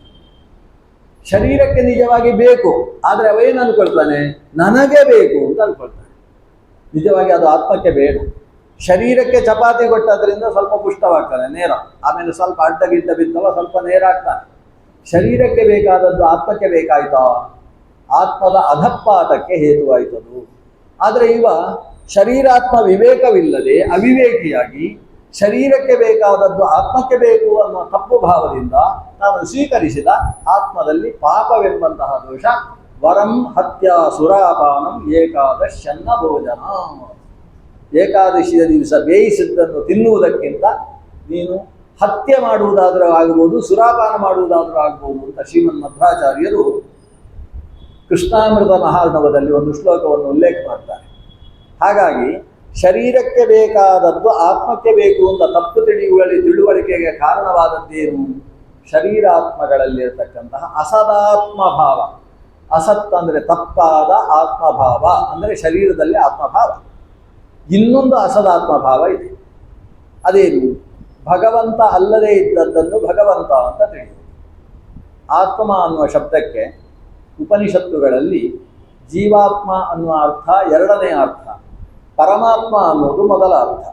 ಯಾವತ್ತೂ ಒಂದು ಶಬ್ದಕ್ಕೆ ಪರಮ ಮುಖ್ಯವಾದ ಅರ್ಥವನ್ನು ಮೊದಲು ತಗೊಳ್ಬೇಕು. ಎಲ್ಲ ಕಡೆಯಲ್ಲೂ ಕೂಡ ಹಾಗೆ. ಹರಿ ಅಂತ ಹೇಳಿದಾಗ ಜಾಸ್ತಿ ಅಪಹರಣ ಮಾಡುವವ ಹರಿ, ಅಂದರೆ ಭಗವಂತ ಅನ್ನುವ ಅರ್ಥ ಮೊದಲು ತಗೊಳ್ಬೇಕು. ಆಮೇಲೆ ಚಿಕ್ಕದಾಗಿ ಅಪಹರಣ ಮಾಡುವ ಅಮಂಗನನ್ನು ಮತ್ತೊಬ್ಬನನ್ನು ಆಮೇಲೆ ತಗೊಳ್ಬೇಕು. ಹಾಗೆ ಒಂದು ಶಬ್ದ ಬಂದಾಗ ಮುಖ್ಯಾರ್ಥವನ್ನು ಮೊದಲು ಗ್ರಹಿಸಬೇಕು ಅನ್ನುವ ದೃಷ್ಟಿಯಿಂದ ಆತ್ಮ ಅನ್ನುವ ಶಬ್ದಕ್ಕೆ ಪರಮ ಮುಖ್ಯಾರ್ಥ ಭಗವಂತ. ಒಬ್ಬನೇ ಒಬ್ಬ ಆತ್ಮನನ್ನು ತಿಳಿ, ಉಳಿದದ್ದನ್ನೆಲ್ಲ ತಿಳಿದು ಸಮಯ ವ್ಯರ್ಥ ಮಾಡಬೇಡ ಅಂತ ಉಪನಿಷತ್ತಿನಲ್ಲಿ ಬರ್ತದೆ.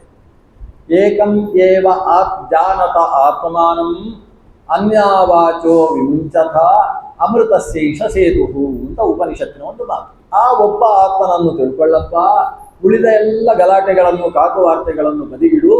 ಆ ಆತ್ಮ ಅವನು ಮೋಕ್ಷಕ್ಕೆ ಕಾರಣನಾಗಿದ್ದಾನೆ. ಹಾಗಾದ್ರೆ ಆತ್ಮ ಅನ್ನೋದು ಭಗವಂತನನ್ನು ಹೇಳುವಂತಹ ಶಬ್ದ. ಆತ್ಮಭಾವ ಅಂದರೆ ಭಗವಂತನೆಂಬ ಭಾವ ಎಲ್ಲಿರಬೇಕು? ಭಗವಂತನಲ್ಲಿ ಇರಬೇಕು. ಅದು ಬಿಟ್ಟು ಭಗವಂತ ಅಲ್ಲದೇ ಇದ್ದವನಲ್ಲಿ ಇವನೇ ಭಗವಂತ ಅಂತ ಭಾವನೆ ಬಂದರೆ ಅದನ್ನು ಅಸದಾತ್ಮ ಭಾವ ಅಂತ ಕರೀತೇವೆ. ಕೆಲವರಿಗೆ ಹೀಗೆ ಭಾವನೆ ಇರ್ತದೆ. ಅವರು ಶ್ರೀಕೃಷ್ಣ ದೇವಸ್ಥಾನಕ್ಕೆ ಉಡುಪಿಗೆ ಹೋಗ್ತಾರೆ. ಉಡುಪಿಯಲ್ಲಿ ಅಲ್ಲಿ ಮೂರ್ತಿಯನ್ನು ನೋಡ್ತಾರೆ. ಓ ದೇವರು, ಏನು ದೇವರಿಗೆಲ್ಲ ಮೂಗೇ ಸರಿಯಾಗಿಲ್ಲ ಅಂತ ಹೇಳ್ತಾರೆ. ಕೃಷ್ಣನಿಗೆ 780 ವರ್ಷಗಳಿಂದ ಅಭಿಷೇಕ ಮಾಡಿ ಮಾಡಿ ಕೃಷ್ಣನ ಮೂಗೇ ಹೋಗಿದೆ ನೋಡಿ ಅಂತ ಅವನಿಗೆ ಅನಿಸಿತು. ಆಮೇಲೆ ದೇವರಿಗೆ ಅವರ ಮೂಗೇ ಸರಿ ಇಲ್ಲ, ನಮ್ಮ ಮೂಗನ್ನು ಹೇಗೆ ರಿಪೇರಿ ಮಾಡ್ತಾನೆ, ಹೀಗೆಲ್ಲ ಆಲೋಚನೆ ಮಾಡ್ತಾನೆ. ಅಂದ್ರೆ ಪ್ರತಿಮೆಯನ್ನೇ ದೇವರು ಅಂತ ತಿಳ್ಕೊಂಡಲ್ವಾ, ಇದಕ್ಕೆ ಅಸದಾತ್ಮ ಭಾವ ಅಂತ ಹೆಸರು. ಪ್ರತಿಮೆಯೇ ದೇವರಲ್ಲ, ಪ್ರತಿಮೆಯಲ್ಲಿ ದೇವರು. ನ ಪ್ರತೀಕೇನ ಹಿ ಸಹ ಅನ್ನುವ ಬ್ರಹ್ಮಸೂತ್ರ ಇದನ್ನು ಹೇಳ್ತದೆ. ಅಸದಾತ್ಮ ಭಾವ ಅಂದ್ರೆ ಹಾಗೆ, ಇದೇ ದೇವರು ಅಂತ ತಿಳಿ. ಅವನು ಉಡುಪಿ ಕೃಷ್ಣನನ್ನು ನೋಡಿ ಹೀಗೆ ತಿಳ್ಕೊಂಡ. ಆಮೇಲೆ ಅಲ್ಲಿ ಪಕ್ಕದಲ್ಲಿ ಒಂದು ಬೆರಣಂಕೆಲ ಅನ್ನುಂಟು, ಅಲ್ಲಿ ಗಣಪತಿ ದೇವಸ್ಥಾನ ಉಂಟು. ಅಲ್ಲಿಗೆ ಹೋದ. ಗಣಪತಿ ದೇವಸ್ಥಾನದಲ್ಲಿ ನೋಡಿ ಗಣಪತಿಯನ್ನು ನೋಡಿದ. ಅಬ್ಬಾ, ನೀನೇ ಇಂದ್ರ, ನೀನೇ ಚಂದ್ರ, ತ್ವಂ ಬ್ರಹ್ಮಸ್ತಂ ಷಟ್ಕಾರ ಅಂತ ಹೇಳಿದ. ಅವನಿಗೆ ನಿನ್ನನ್ನು ಬಿಟ್ಟರೆ ಪ್ರಪಂಚದಲ್ಲಿ ಮತ್ತೊಂದು ಶಕ್ತಿಯೇ ಇಲ್ಲ, ನೀನೇ ಪರಶಕ್ತಿ ಅಂತ ಅವನನ್ನು ಉಪಾಸನೆ ಮಾಡಿ. ಗಣಪತಿಯಲ್ಲಿ ಹೋದಾಗ ಅವನಿಗೆ ಗಣಪತಿಯೇ ಪರಬ್ರಹ್ಮ. ಆಮೇಲೆ ಸುಬ್ರಹ್ಮಣ್ಯಕ್ಕೆ ಹೋಗ್ತಾನೆ. ಸುಬ್ರಹ್ಮಣ್ಯದಲ್ಲಿ ಹೋಗಿ ನೀನೇ ಪರಬ್ರಹ್ಮ ಅಂತ ಅವನನ್ನು ಉಪಾಸನೆ ಮಾಡ್ತಾನೆ. ಆಮೇಲೆ ಅವನಿಗೆ ನೆನಪಾಗ್ತದೆ, ಉಡುಪಿಯಲ್ಲಿ ಒಂದು ನಾನು ಬಿಟ್ಟಿದ್ದೆ, ಚಂದ್ರಮೌಳೀಶ್ವರ ಒಂದು ಬಿಟ್ಟಿದ್ದೇನೆ, ಮತ್ತೆ ಬರ್ತಾನೆ. ಚಂದ್ರಮೌಳೀಶ್ವರನನ್ನು ಹೇಳ್ತಾನೆ ನೀನೇ ಪರಬ್ರಹ್ಮ ಅಂತ. ಅವನಿಗೆ ಎಲ್ಲಿ ಹೋದರೂ ಅವರೇ ದೇವರು. ಅವರು ದೇವತೆ ಅನ್ನುವುದು ಸರಿ, ಅವನೇ ದೇವ ಅನ್ನುವುದು ತಪ್ಪು. ಯಾಕಂದ್ರೆ ಪ್ರಪಂಚದಲ್ಲಿರುವುದು ಒಬ್ಬನೇ ದೇವ. ಏಕೋ ದೇವ ಸರ್ವಭೂತೇಶು ಗೂಢ ಸರ್ವವ್ಯಾಪಿ ಸರ್ವಭೂತಾಂತರಾತ್ಮ. ಒಬ್ಬ ದೇವನಿದ್ದಾನೆ, ಅವ ಎಲ್ಲ ದೇವತೆಗಳ ಒಳಗಿದ್ದಾನೆ. ದೇವತೆಗಳು ಬೇರೆ, ದೇವ ಬೇರೆ. ದೇವತೆಗಳೆಲ್ಲ ಜೀವರು. ಆ ಬ್ರಹ್ಮಸ್ತಂಭ ಪರ್ಯಂತಂ ಯತ್ಕಿಂಚ ಸಚರಾಚರ, ಪ್ರಪಂಚದಲ್ಲಿ ಏನೇನಿದೆ ಅವೆಲ್ಲವೂ ಕೂಡ ಜೀವವೇ ಹೊರತು ದೇವ ಅಲ್ಲ. ಜೀವೋತ್ತಮನಾದ ವಾಯು ಬ್ರಹ್ಮರ ಮೇಲೆ ದೇವಿ ಒಬ್ಬಳು, ದೇವ ಒಬ್ಬ. ಒಬ್ಬಳು ದೇವಿಗೆ ಒಬ್ಬ ದೇವ, ಒಬ್ಬ ದೇವನಿಗೆ ಒಬ್ಬಳು ದೇವಿ. ಹೀಗೆ ದೇವಿ ದೇವ ಅನ್ನುವ ತತ್ವ ಪರತತ್ವಗಳು, ಅದು ನಿತ್ಯಮುಕ್ತ ತತ್ವಗಳು. ಆಮೇಲೆ ಲಿಂಗದೇಹ ಉಳ್ಳಂತಹ ಬ್ರಹ್ಮದೇವರಿಂದ ಹಿಡಿದು ಎಲ್ಲವೂ ಕೂಡ ಜೀವ, ಜೀವೋತ್ತಮ ಅಂತ ಕರೆಸಿಕೊಳ್ತಕ್ಕಂತಹ ತತ್ವಗಳು. ಹೀಗೆ ಜೀವ ದೇವ ಅನ್ನುವ ಎರಡು ಚೇತನ ಸ್ವರೂಪಗಳಿದ್ದಾರೆ. ಅದರಲ್ಲಿ ಜೀವನನ್ನು ಜೀವ ಅಂತಲೇ ತಿಳ್ಕೊಳ್ಬೇಕು, ದೇವ ಅಂತ ತಿಳ್ಕೊಳ್ಬಾರ್ದು. ಅಕಸ್ಮಾತ್ ಅದು ಗಣಪತಿ, ಸ್ಕಂದ, ಸೂರ್ಯ, ದುರ್ಗೆ ಮೊದಲಾದಂತಹ ಚೇತನ ಅಥವಾ ರುದ್ರ, ಈ ಜೀವಗಳನ್ನು ನಾವು ದೇವ ಆತ್ಮ ಅಂತ ತಿಳಿದರೆ ಅದಕ್ಕೆ ಅಸದಾತ್ಮ ಭಾವ ಅಂತ ಹೆಸರು. ಅವರೇ ದೇವರಲ್ಲ, ಅವರಲ್ಲಿ ದೇವರು. ಅವರು ಭಗವಂತನ ಪ್ರತಿಮೆ ಇದ್ದ ಹಾಗೆ.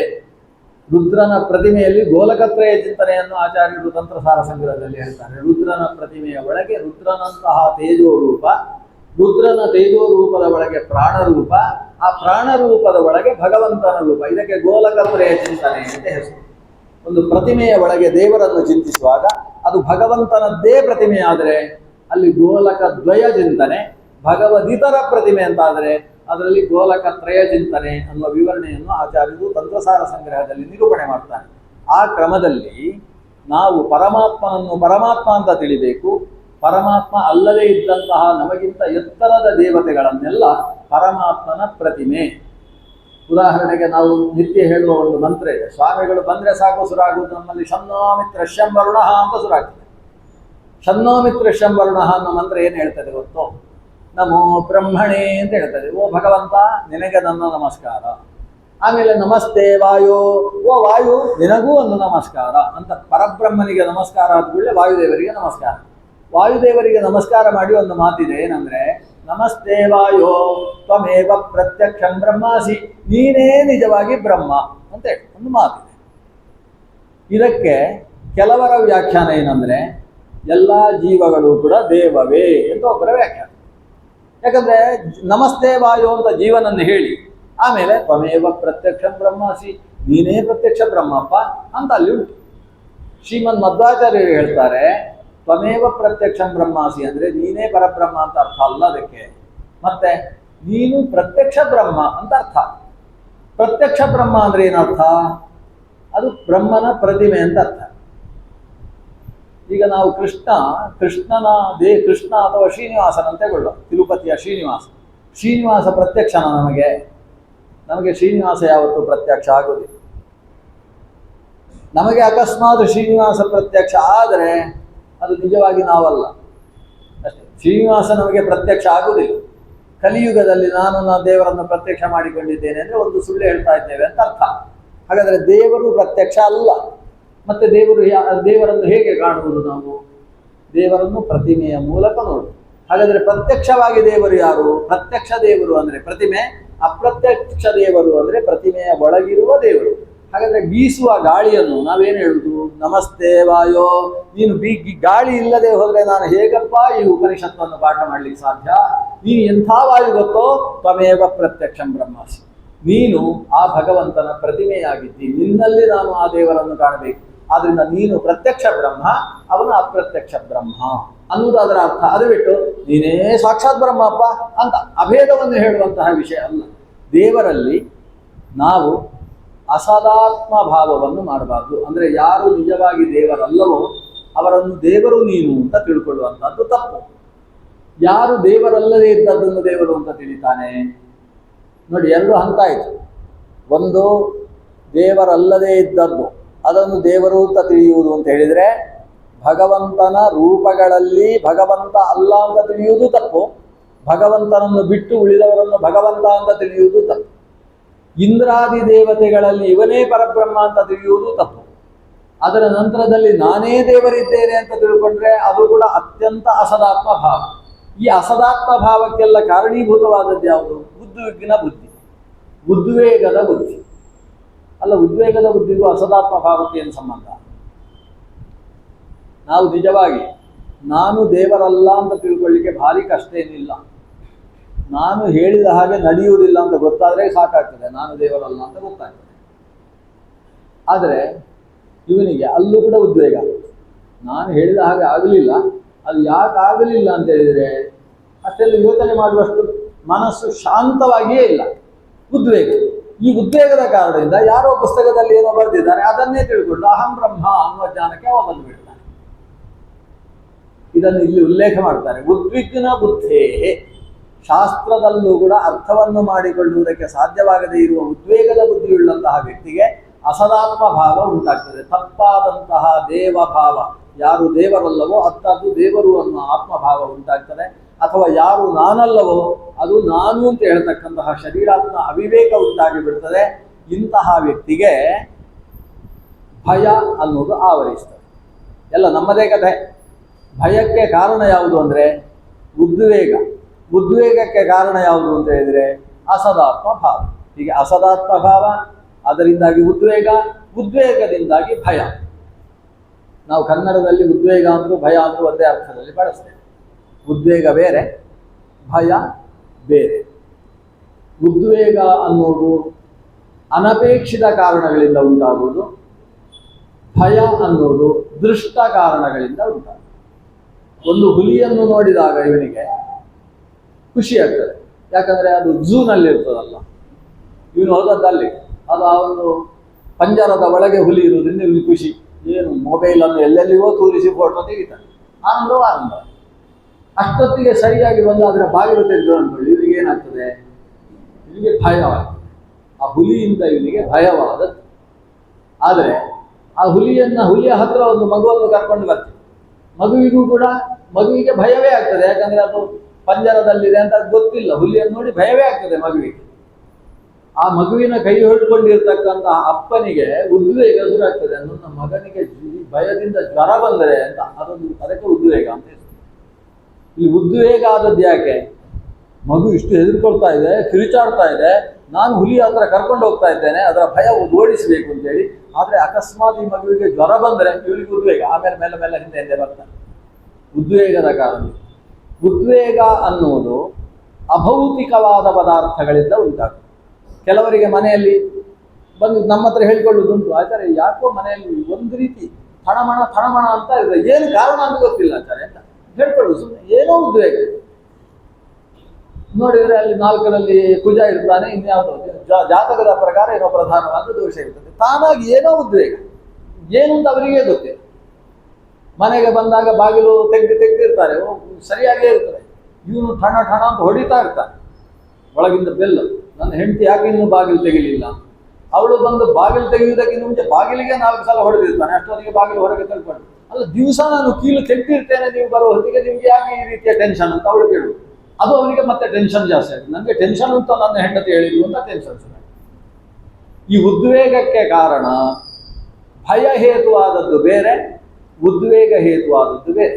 ಉದ್ವೇಗಕ್ಕೆ ಹೇತುವಾದದ್ದು ಸಾಮಾನ್ಯವಾಗಿ ಆಂತರಿಕವಾದ ವಿಷಯವಾಗಿರ್ತದೆ, ಭಯಕ್ಕೆ ಹೇತುವಾದದ್ದು ಸಾಮಾನ್ಯವಾಗಿ ಬಾಹ್ಯವಾದಂತಹ ವಿಷಯವಾಗಿರ್ತದೆ. ಉದ್ವೇಗದಿಂದ ಭಯ ಹುಟ್ಟುತ್ತೆ ಅನ್ನುವುದು ಸ್ಥಿತಿ.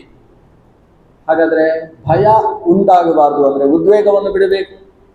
ಉದ್ವೇಗವನ್ನು ಬಿಡಬೇಕು ಅಂತ ಹೇಳಿದ್ರೆ ಅಸದಾತ್ಮ ಭಾವವನ್ನು ಬಿಡಬೇಕು. ಇದನ್ನು ಬಿಡುವುದಕ್ಕೆ ಏನು ಮಾರ್ಗ? ಅಕುತಶ್ಚಿದ್ ಭಯ ಅನಿಸಿದಂತಹ ಭಗವಂತನ ಕಾಲು ಹಿಡಿಬೇಕು. ಹಾಗಾದ್ರೆ ಮಾರ್ಗ ಇರುವುದು ಅಲ್ಲಿ. ಭಗವಂತನಿಗೆ ಅಕುತಶ್ಚಿದ್ ಭಯ ಅಂತ ಹೆಸರು. ಯಾರಾದ್ರೂ ಹೆಸರು ಇಡ್ಬೋದು, ಮುಂದೆ ಒಂದು ಮೊಮ್ಮಗ ಹುಟ್ಟಿದ್ರೆ, ಮಗ ಹುಟ್ಟಿದ್ರೆ ಅಂತ ಹೇಳ್ಬೋದು, ಕೆಲವರು ಇದ್ದಾರೆ. ಹುಟ್ಟಿದ ಮಗುವಿಗೆ ಒಂದು ಹೆಸರು ಇಡ್ಬೋದು, ಅಕುತಶ್ಚಿದ್ ಭಯ ಅಂತ ಒಂದು ಹೆಸರು. ಕೇಳುವವರಿಗೆ ಭಯ ಆಗ್ತದೆ ಮಾತ್ರ. ಅಕುತಶ್ಚಿತ್ ಭಯ ಅಂದ್ರೆ ಯಾವ ಕಡೆಯಿಂದಲೂ ಭಯ ಇಲ್ಲಲ್ವ ಅಂತ ಅರ್ಥ. ನ ಕುತಶ್ಚಿದಪಿ ಭಯಂ ಯಸ್ಯ ಸಹ ಅಕುತಶ್ಚಿತ್ ಭಯ. ಯಾವುದರ ಕಡೆಯಿಂದಲೂ ಅವನಿಗೆ ಭಯ ಆಗುವುದಿಲ್ಲ, ಅವನಿಗೆ ಅಕುತಶ್ಚಿತ್ ಭಯ ಅಂತ. ಅಭಯ ಅಂದ್ರು ಅಭಯಾಚಾರು ಅಂತ ನಮ್ಮಲ್ಲಿ ಅಲ್ಲಲ್ಲಿ ಇರ್ತಾರೆ. ಅಭಯಾಚಾರು ಅಂತ ಹೇಳಿದ್ರು ಅಕುತಶ್ಚಿತ್ ಭಯಾಚಾರು ಅಂದ್ರೆ ಅರ್ಥ ಒಂದೇ. ಆದ್ರೆ ಇಂಗ್ಲಿಷಲ್ಲಿ ಸ್ಪೆಲ್ಲಿಂಗ್ ಬರೆಯುವಾಗ ಮಾತ್ರ ಎಡವಟ್ಟು ಮಾಡ್ತಾರೆ. ಆಮೇಲೆ ಇಂಗ್ಲಿಷ್ನವರು ಇದನ್ನು ಉಚ್ಚರಿಸಿದ್ರೆ ಅದು ಭಯಾನಕ ಆಗುತ್ತೆ. ನಿಮಗೆ ದುರ್ಜಯಲಿಂಗ ಅಂತಿದ್ದದ್ದೇ ಡಾರ್ಜಲಿಂಗ ಮಾಡಿ ಹಾಕಿದ್ದಾರೆ. ಲಕ್ಷ್ಮಣ್ ಅನ್ನೋದನ್ನು ಲಕ್ವನು ಅಂತ ಮಾಡಿ ಹಾಕಿದ್ದಾರೆ. ಇವರ ಕೈಯಲ್ಲಿ ಅಕುತಶ್ಚಿತ್ ಭಯ ಶಬ್ದ ಬಿಟ್ಟರೆ ಇನ್ನು ಅಪಾರ್ಥ ಆಗಿ ಹೋಗ್ತಾರೆ. ಅದಕ್ಕೋಸ್ಕರ ಯಾರು ಹೆಸರಿಡುವುದಿಲ್ಲ ಇವತ್ತಿಗೆ. ಇಂಗ್ಲಿಷರಿಗೆ ಹೆದರಿ ಭಾರತೀಯ ಹೆಸರನ್ನು ಇಡುವುದಕ್ಕೆ ಹೆದರಿ ಬಿಟ್ಟಿದ್ದಾರೆ ಇವತ್ತಿನ ಜನ. ಭಗವಂತನಿಗೆ ಅಕುತಶ್ಚಿತ್ ಭಯ ಅಂತ ಹೆಸರು. ಅಂದ್ರೆ ಅವನಿಗೆ ಯಾವುದರಿಂದಲೂ ಭಯ ಇಲ್ಲ ಅಂತ ಒಂದು ಅರ್ಥ. ಆದರೆ ಅದನ್ನು ವೇದವ್ಯಾಸರು ಬಳಸಿದ್ದು ಯಾವ ಅರ್ಥದಲ್ಲಿ ಅಂದ್ರೆ ಅವನನ್ನು ಹೊಂದಿದವರಿಗೆ ಯಾರಿಂದಲೂ ಭಯ ಇಲ್ಲ. ಅಕುತಶ್ಚಿತ್ ಭಯ ಅಂದ್ರೆ ಯಸ್ಯ ಸನ್ನಿಧೌ ನ ಕುತಶ್ಚಿದಪಿ ಭಯಂ ಭವತಿ ಸಹ ಅಕುತಶ್ಚಿತ್ ಭಯ. ಯಾರ ಸನ್ನಿಧಿಯಲ್ಲಿದ್ದರೆ ಯಾರಿಂದಲೂ ಭಯ ನಮಗಿಲ್ಲವೋ ಅಂತಹ ದೇವನಿಗೆ ಅಕುತಶ್ಚಿತ್ ಭಯ ಅಂತ ಹೆಸರು. ಅಜಾಮಿಳನಿಗೆ ಏನೋ ಭಯ ಉಂಟಾಯಿತು, ನಾರಾಯಣ ಅಂತ ಕೂಗಿದ, ಎಲ್ಲಾ ಭಯ ಹೋಯಿತು. ಅಂದ್ರೆ ಭಗವಂತನ ಸಾನ್ನಿಧ್ಯ ಬಂದರೆ ಸಾಕು, ಯಮಭೀತಿಯೂ ಕೂಡ ದೂರಕ್ಕೆ ಓಡಿ ಹೋಗುತ್ತೆ ಅನ್ನುವ ಕಾರಣದಿಂದ ಭಗವಂತನಿಗೆ ಅಕುತಶ್ಚಿತ್ ಭಯ ಅಂತ ಹೆಸರಾಗಿದೆ. ಉಳಿದದ್ದೆಲ್ಲ ದೇವೇಂದ್ರನಿಗೆ ಆ ಹೆಸರಿಲ್ಲ, ರುದ್ರದೇವರಿಗೂ ಆ ಹೆಸರಿಲ್ಲ. ರುದ್ರದೇವರಿಗೆ ಏನು ಹೆಸರು ಗೊತ್ತೋ? ಭಯ ಅಂತ ಹೆಸರು. ರುದ್ರದೇವರಿಗೆ ಭಯಾಚಾರು ಅಂತ ಹೆಸರು, ಭಗವಂತನಿಗೆ ಅಕುತಶ್ಚಿತ್ ಭಯಾಚಾರು ಅಂತ ಹೆಸರು. ನಮ್ಮ ಬ್ರಹ್ಮದೇವರಿಗೆ ಅಭಯಾಚಾರು ಅಂತ ಹೆಸರು. ಈಗ ಭಯಾಚಾರು, ಅಭಯಾಚಾರು, ಅಕುತಶ್ಚಿತ್ ಭಯಾಚಾರು ಅಂತ 3 ಜನ ಇದ್ದಾರೆ ನಮ್ಮಲ್ಲಿ ತ್ರಿಮೂರ್ತಿಗಳಿಗೆ ಈ ಹೆಸರುಗಳು. ಬ್ರಹ್ಮದೇವರು ಅಭಯ ಯಾಕೆ ಅಂತ ಹೇಳಿದ್ರೆ ಸಯೇನಾನ್ ಬ್ರಹ್ಮಗಮಯತಿ, ಭಗವಂತನ ಹತ್ರ ತಲುಪಿಸುವುದರಿಂದ ಅವರಿಗೆ ಅಭಯ ಅಂತ ಹೆಸರು. ರುದ್ರದೇವರಿಗೆ ಭಯ ಯಾಕೆ ಅಂದರೆ ಅವರು ಸಂಹಾರಕರ್ತಾರರಾದ್ರಿಂದ ಅವರಿಗೆ ಭಯ ಅಂತ ಹೆಸರು. ಭಾಗವತದ 1ನೇ ಸ್ಕಂದದಲ್ಲಿ ಒಂದು ಶ್ಲೋಕ ಬರ್ತದೆ. ಕುಂತಿದೇವಿ ಆ ಶ್ರೀಕೃಷ್ಣನನ್ನು ಸ್ತೋತ್ರ ಮಾಡುವಾಗ ಅವಳು ಹೇಳುವಂತ ಒಂದು ಮಾತು, ಓ ಭಗವಂತ, ನೀನು ಚಿಕ್ಕ ಬಾಲ್ಯದಲ್ಲಿರುವಾಗ ಪುಟ್ಟ ಮಗುವಾಗಿ ಅಮ್ಮನ ಗಡಿಗೆಯನ್ನು ಒಡೆದೆಯಂತೆ, ಗಡಿಗೆಯಲ್ಲಿದ್ದಂತಹ ಮೊಸರು ಬೆಣ್ಣೆ ಎಲ್ಲ ಹಾಳಾಗುವ ಹಾಗೆ ಮಾಡಿದೆಯಂತೆ. ಅಮ್ಮನಿಗೆ ಸಿಟ್ಟು ಬರುವುದು, ಕೈಯಲ್ಲಿ ಒಂದು ಹಗ್ಗ ಮತ್ತು ಕೋಲು ಹಿಡ್ಕೊಂಡು ನಿನ್ನನ್ನು ಕಟ್ಟಿ ಹಾಕ್ತೇನೆ ಅಂತ ಓಡಿಸಿಕೊಂಡು ಬಂದಂತೆ. ನಿನ್ನ ಮೈಯೆಲ್ಲ ಬೆವತು ಹೋಯ್ತಂತೆ, ಕಣ್ಣಲ್ಲಿ ನೀರು ಬಂತಂತೆ. ಅಮ್ಮ ನಾನೇನು ಮಾಡೋಲ್ಲ ಇನ್ನು ಮುಂದೆ ಅಂತ ಅಟ್ಟಿಯಂತೆ, ಗೋಗರದಿಯಂತೆ. ಅಮ್ಮ ಕಟ್ಟಿ ಹಾಕ್ತೇನೆ ಅಂತ ನಿನ್ನನ್ನು ಹಿಡ್ಕೊಳ್ಳಿಕ್ಕೆ ಬಂದಂತೆ. ನೀನು ಹೆದರಿಕೊಂಡು ಓಡುವುದಕ್ಕೆ ಪ್ರಾರಂಭಿಸಿದೆಯಂತೆ. ನೀನು ಓಡಿದಲ್ಲೆಲ್ಲ ನಿನ್ನ ಮೈ ಮೇಲಿನ ಬೆವರು ಬಿತ್ತಂತೆ, ಕಣ್ಣೀರಿನಿಂದ ನೆಲ ಒದ್ದಾಯ್ತಂತೆ. ಒದ್ದೆಯಾದ ನೆಲದಲ್ಲಿ ಅದು ಮಣ್ಣಿನ ನೆಲ ಆದ್ರಿಂದ ಅಮ್ಮ ಜಾರಿ ಬೀಳಲಿಲ್ಲಂತೆ. ಇದು ನಾವು ಸೇರಿಸಿಕೊಳ್ತೀವಿ, ಯಾಕಂದ್ರೆ ಇದೇ ಇವತ್ತಿನ ನೆಲದಲ್ಲೆಲ್ಲ ಕಣ್ಣೀರು ಬಿದ್ದರೆ ಜಾರಿ ಬೀಳುವ ಪ್ರಸಂಗ ಉಂಟು. ಆ ಕಣ್ಣೀರಿನಿಂದ ಒದ್ದೆಯಾದದ್ದನ್ನು ನೋಡಿ ಅಮ್ಮನಿಗೆ ಹೆದರಿಕೆ ಆಯ್ತಂತೆ. ಏನು ಹೆದರಿಕೆ? ಅಯ್ಯೋ ಮಗನಿಗೆ ಜ್ವರ ಬಂದು ಬಿಟ್ರೆ ಇಷ್ಟು ಹೆದರಿ ಬಿಟ್ಟಿದ್ದಾನೆ ಅಂತ ಹೆದರಿಲ್ಲಂತೆ. ಆ ಕೈಯಲ್ಲಿದ್ದ ಹಗ್ಗವನ್ನು ಕೋಲನ್ನು ಎರಡನ್ನು ಬಿಸಾಡಿ, ಮಗನೇ ಏನು ಮಾಡುವುದಿಲ್ಲ ಮಗ ಬಾ ಅಂತ ಕರೆದದಂತೆ. ಅಂತ ಇದನ್ನು ಗೋಪ್ಯ ದಧೇ ತವ ಕೃತ ಗಸಿದ ಮತಾವತು ಯಾತೆ ದಶ ಅಶ್ರುಕಲಯ, ಇವಳು ಸ್ತೋತ್ರ ಮಾಡುವುದು. ಯಾತೆ ದಶ ಅಶ್ರುಕಲಯ, ಕಣ್ಣಿನಲ್ಲಿ ನೀರು ಸುರಿತಾ ಇದೆ ಅಷ್ಟು ಹೊತ್ತಿಗೆ. ಭಯ ಭಾವನಯ ಸ್ಥಿತಸ್ಯ ಸಾಮಾಂ ವಿಮೋಹಯತಿ ಭೀರಭೀಯದ ಬಿಭೇತಿ. ಅಂತಹ ಭಯಭೀತನಾಗಿ ನಿಂತಹ ನಿನ್ನನ್ನು ನಾನು ಕೇಳಿದ್ದೇನೆ, ಆದರೆ ನನಗೊಂದು ಮೋಹ ಕವಿತಾ ಇದೆ ಕೃಷ್ಣ. ನಿನ್ನನ್ನು ನೋಡಿದರೆ ಭಯನೂ ಕೂಡ ಹೆದರಿ ಹೋಗ್ತಾನೆ, ಭಯವೂ ಯಾರನ್ನು ನೋಡಿ ಹೆದರುತ್ತೋ ಅಂತ ನೀನು ಅಮ್ಮನಿಗೆ ಹೆದರಿದೆಯಲ್ಲ ಮಗು ಅಂತ ಕೃಷ್ಣನನ್ನು ಕುಂತಿ ಸ್ತೋತ್ರ ಮಾಡ್ತಾನೆ. ಹಾಗಾದ್ರೆ ಯಾರನ್ನು ನೋಡಿ ಭಯವೂ ಹೆದರುತ್ತೋ, ಭಯವು ಹೆದರುವುದಂದ್ರೆ ಏನು? ಅದು ಭಯಾಚಾರರು ಕೂಡ ಹೆದರ್ತಾರೆ ಅಂತ ಅರ್ಥ. ಈ ರುದ್ರದೇವರಿಗೆ ಭಯ ಅಂತ ಹೆಸರು, ಮೃತ್ಯುವಿಗೆ ಅವನಿಗೆ ಮೃತ್ಯು ದೇವತೆ ಭಯ ಅಂತ ಹೆಸರು. ಅಭಯ ಅಂತ ಹೇಳಿದ್ರೆ ಮೋಕ್ಷದ ಹತ್ತಿರಕ್ಕೆ ಕರೆದುಕೊಂಡು ಹೋಗತಕ್ಕಂತಹ ಬ್ರಹ್ಮದೇವರು. ಅಕುತಶ್ಚಿತ್ ಭಯ ಅಂತ ಹೇಳಿದ್ರೆ ಯಾರಿಂದಲೂ ಭಯ ಇಲ್ಲ ಅನ್ನುವ ಸ್ಥಿತಿಗೆ ತಲುಪಿಸುವ ಮೋಕ್ಷವನ್ನು ಕೊಡತಕ್ಕಂತಹ ಭಗವಂತ. ಯಥೋ ಭಯಂ, ಯಾರಿಂದ ಭಯ ಇಲ್ಲವೋ ಅಂತಹ ಭಗವಂತ ಅಕುತಶ್ಚಿತ್ ಭಯ. ಮನ್ಯೇ ಕುತಶ್ಚಿತ್ ಭಯಮಚ್ಯುತಸ್ಯ, ಅವನಿಗೆ ಅಚ್ಯುತ ಅಂತ ಹೆಸರು. ಅಕುತಶ್ಚಿತ್ ಭಯನಿಗೆ ಅಚ್ಯುತ ಅಂತ ಹೆಸರು. ಯಾಕಂದ್ರೆ ಅವನಲ್ಲಿ ಯಾವ ಚ್ಯುತಿಯೂ ಇಲ್ಲ, ಯಾವ ನ್ಯೂನತೆಯೂ ಇಲ್ಲ. ಸರ್ವ ಪರಿಪೂರ್ಣನಾದಂತಹ ಭಗವಂತನ ಪಾದವನ್ನು ಸಂಪೂರ್ಣವಾಗಿ ಶರಣು ಹೊಂದತಕ್ಕಂಥದ್ದು. ಅದು ಇವತ್ತು ನಾಳೆ ಅಲ್ಲ, ಅಥವಾ ದಿವಸಕ್ಕೆ 1 ಗಂಟೆ ಅರ್ಧ ಗಂಟೆ ಅಲ್ಲ, ನಿತ್ಯಂ.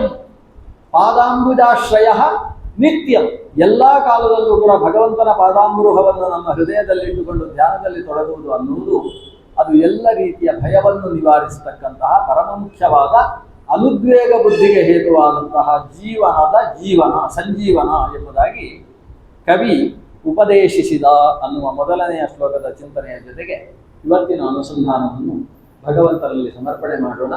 ಏಕಾದಶಿಯ ಶುದ್ಧ ಭಾವದಂದು ನಿದ್ದೆ ಮಾಡದೆ ಶ್ರವಣ ಮಾಡಿದ ತಮಗೆಲ್ಲರಿಗೂ ಭಗವಂತನ ಅನುಗ್ರಹವನ್ನು ಪ್ರಾರ್ಥಿಸಿ 4 ಮಾತುಗಳನ್ನು ಭಗವಂತನಲ್ಲಿ ಸಮರ್ಪಣೆ ಮಾಡೋಣ. ಶ್ರೀಕೃಷ್ಣಾರ್ಪಣಮಸ್ತು. ಅಕ್ಷಯಂ ಕರ್ಮ ಯಸ್ಮಿನ್ ಪರೇ ಸ್ವರ್ಪಿತಂ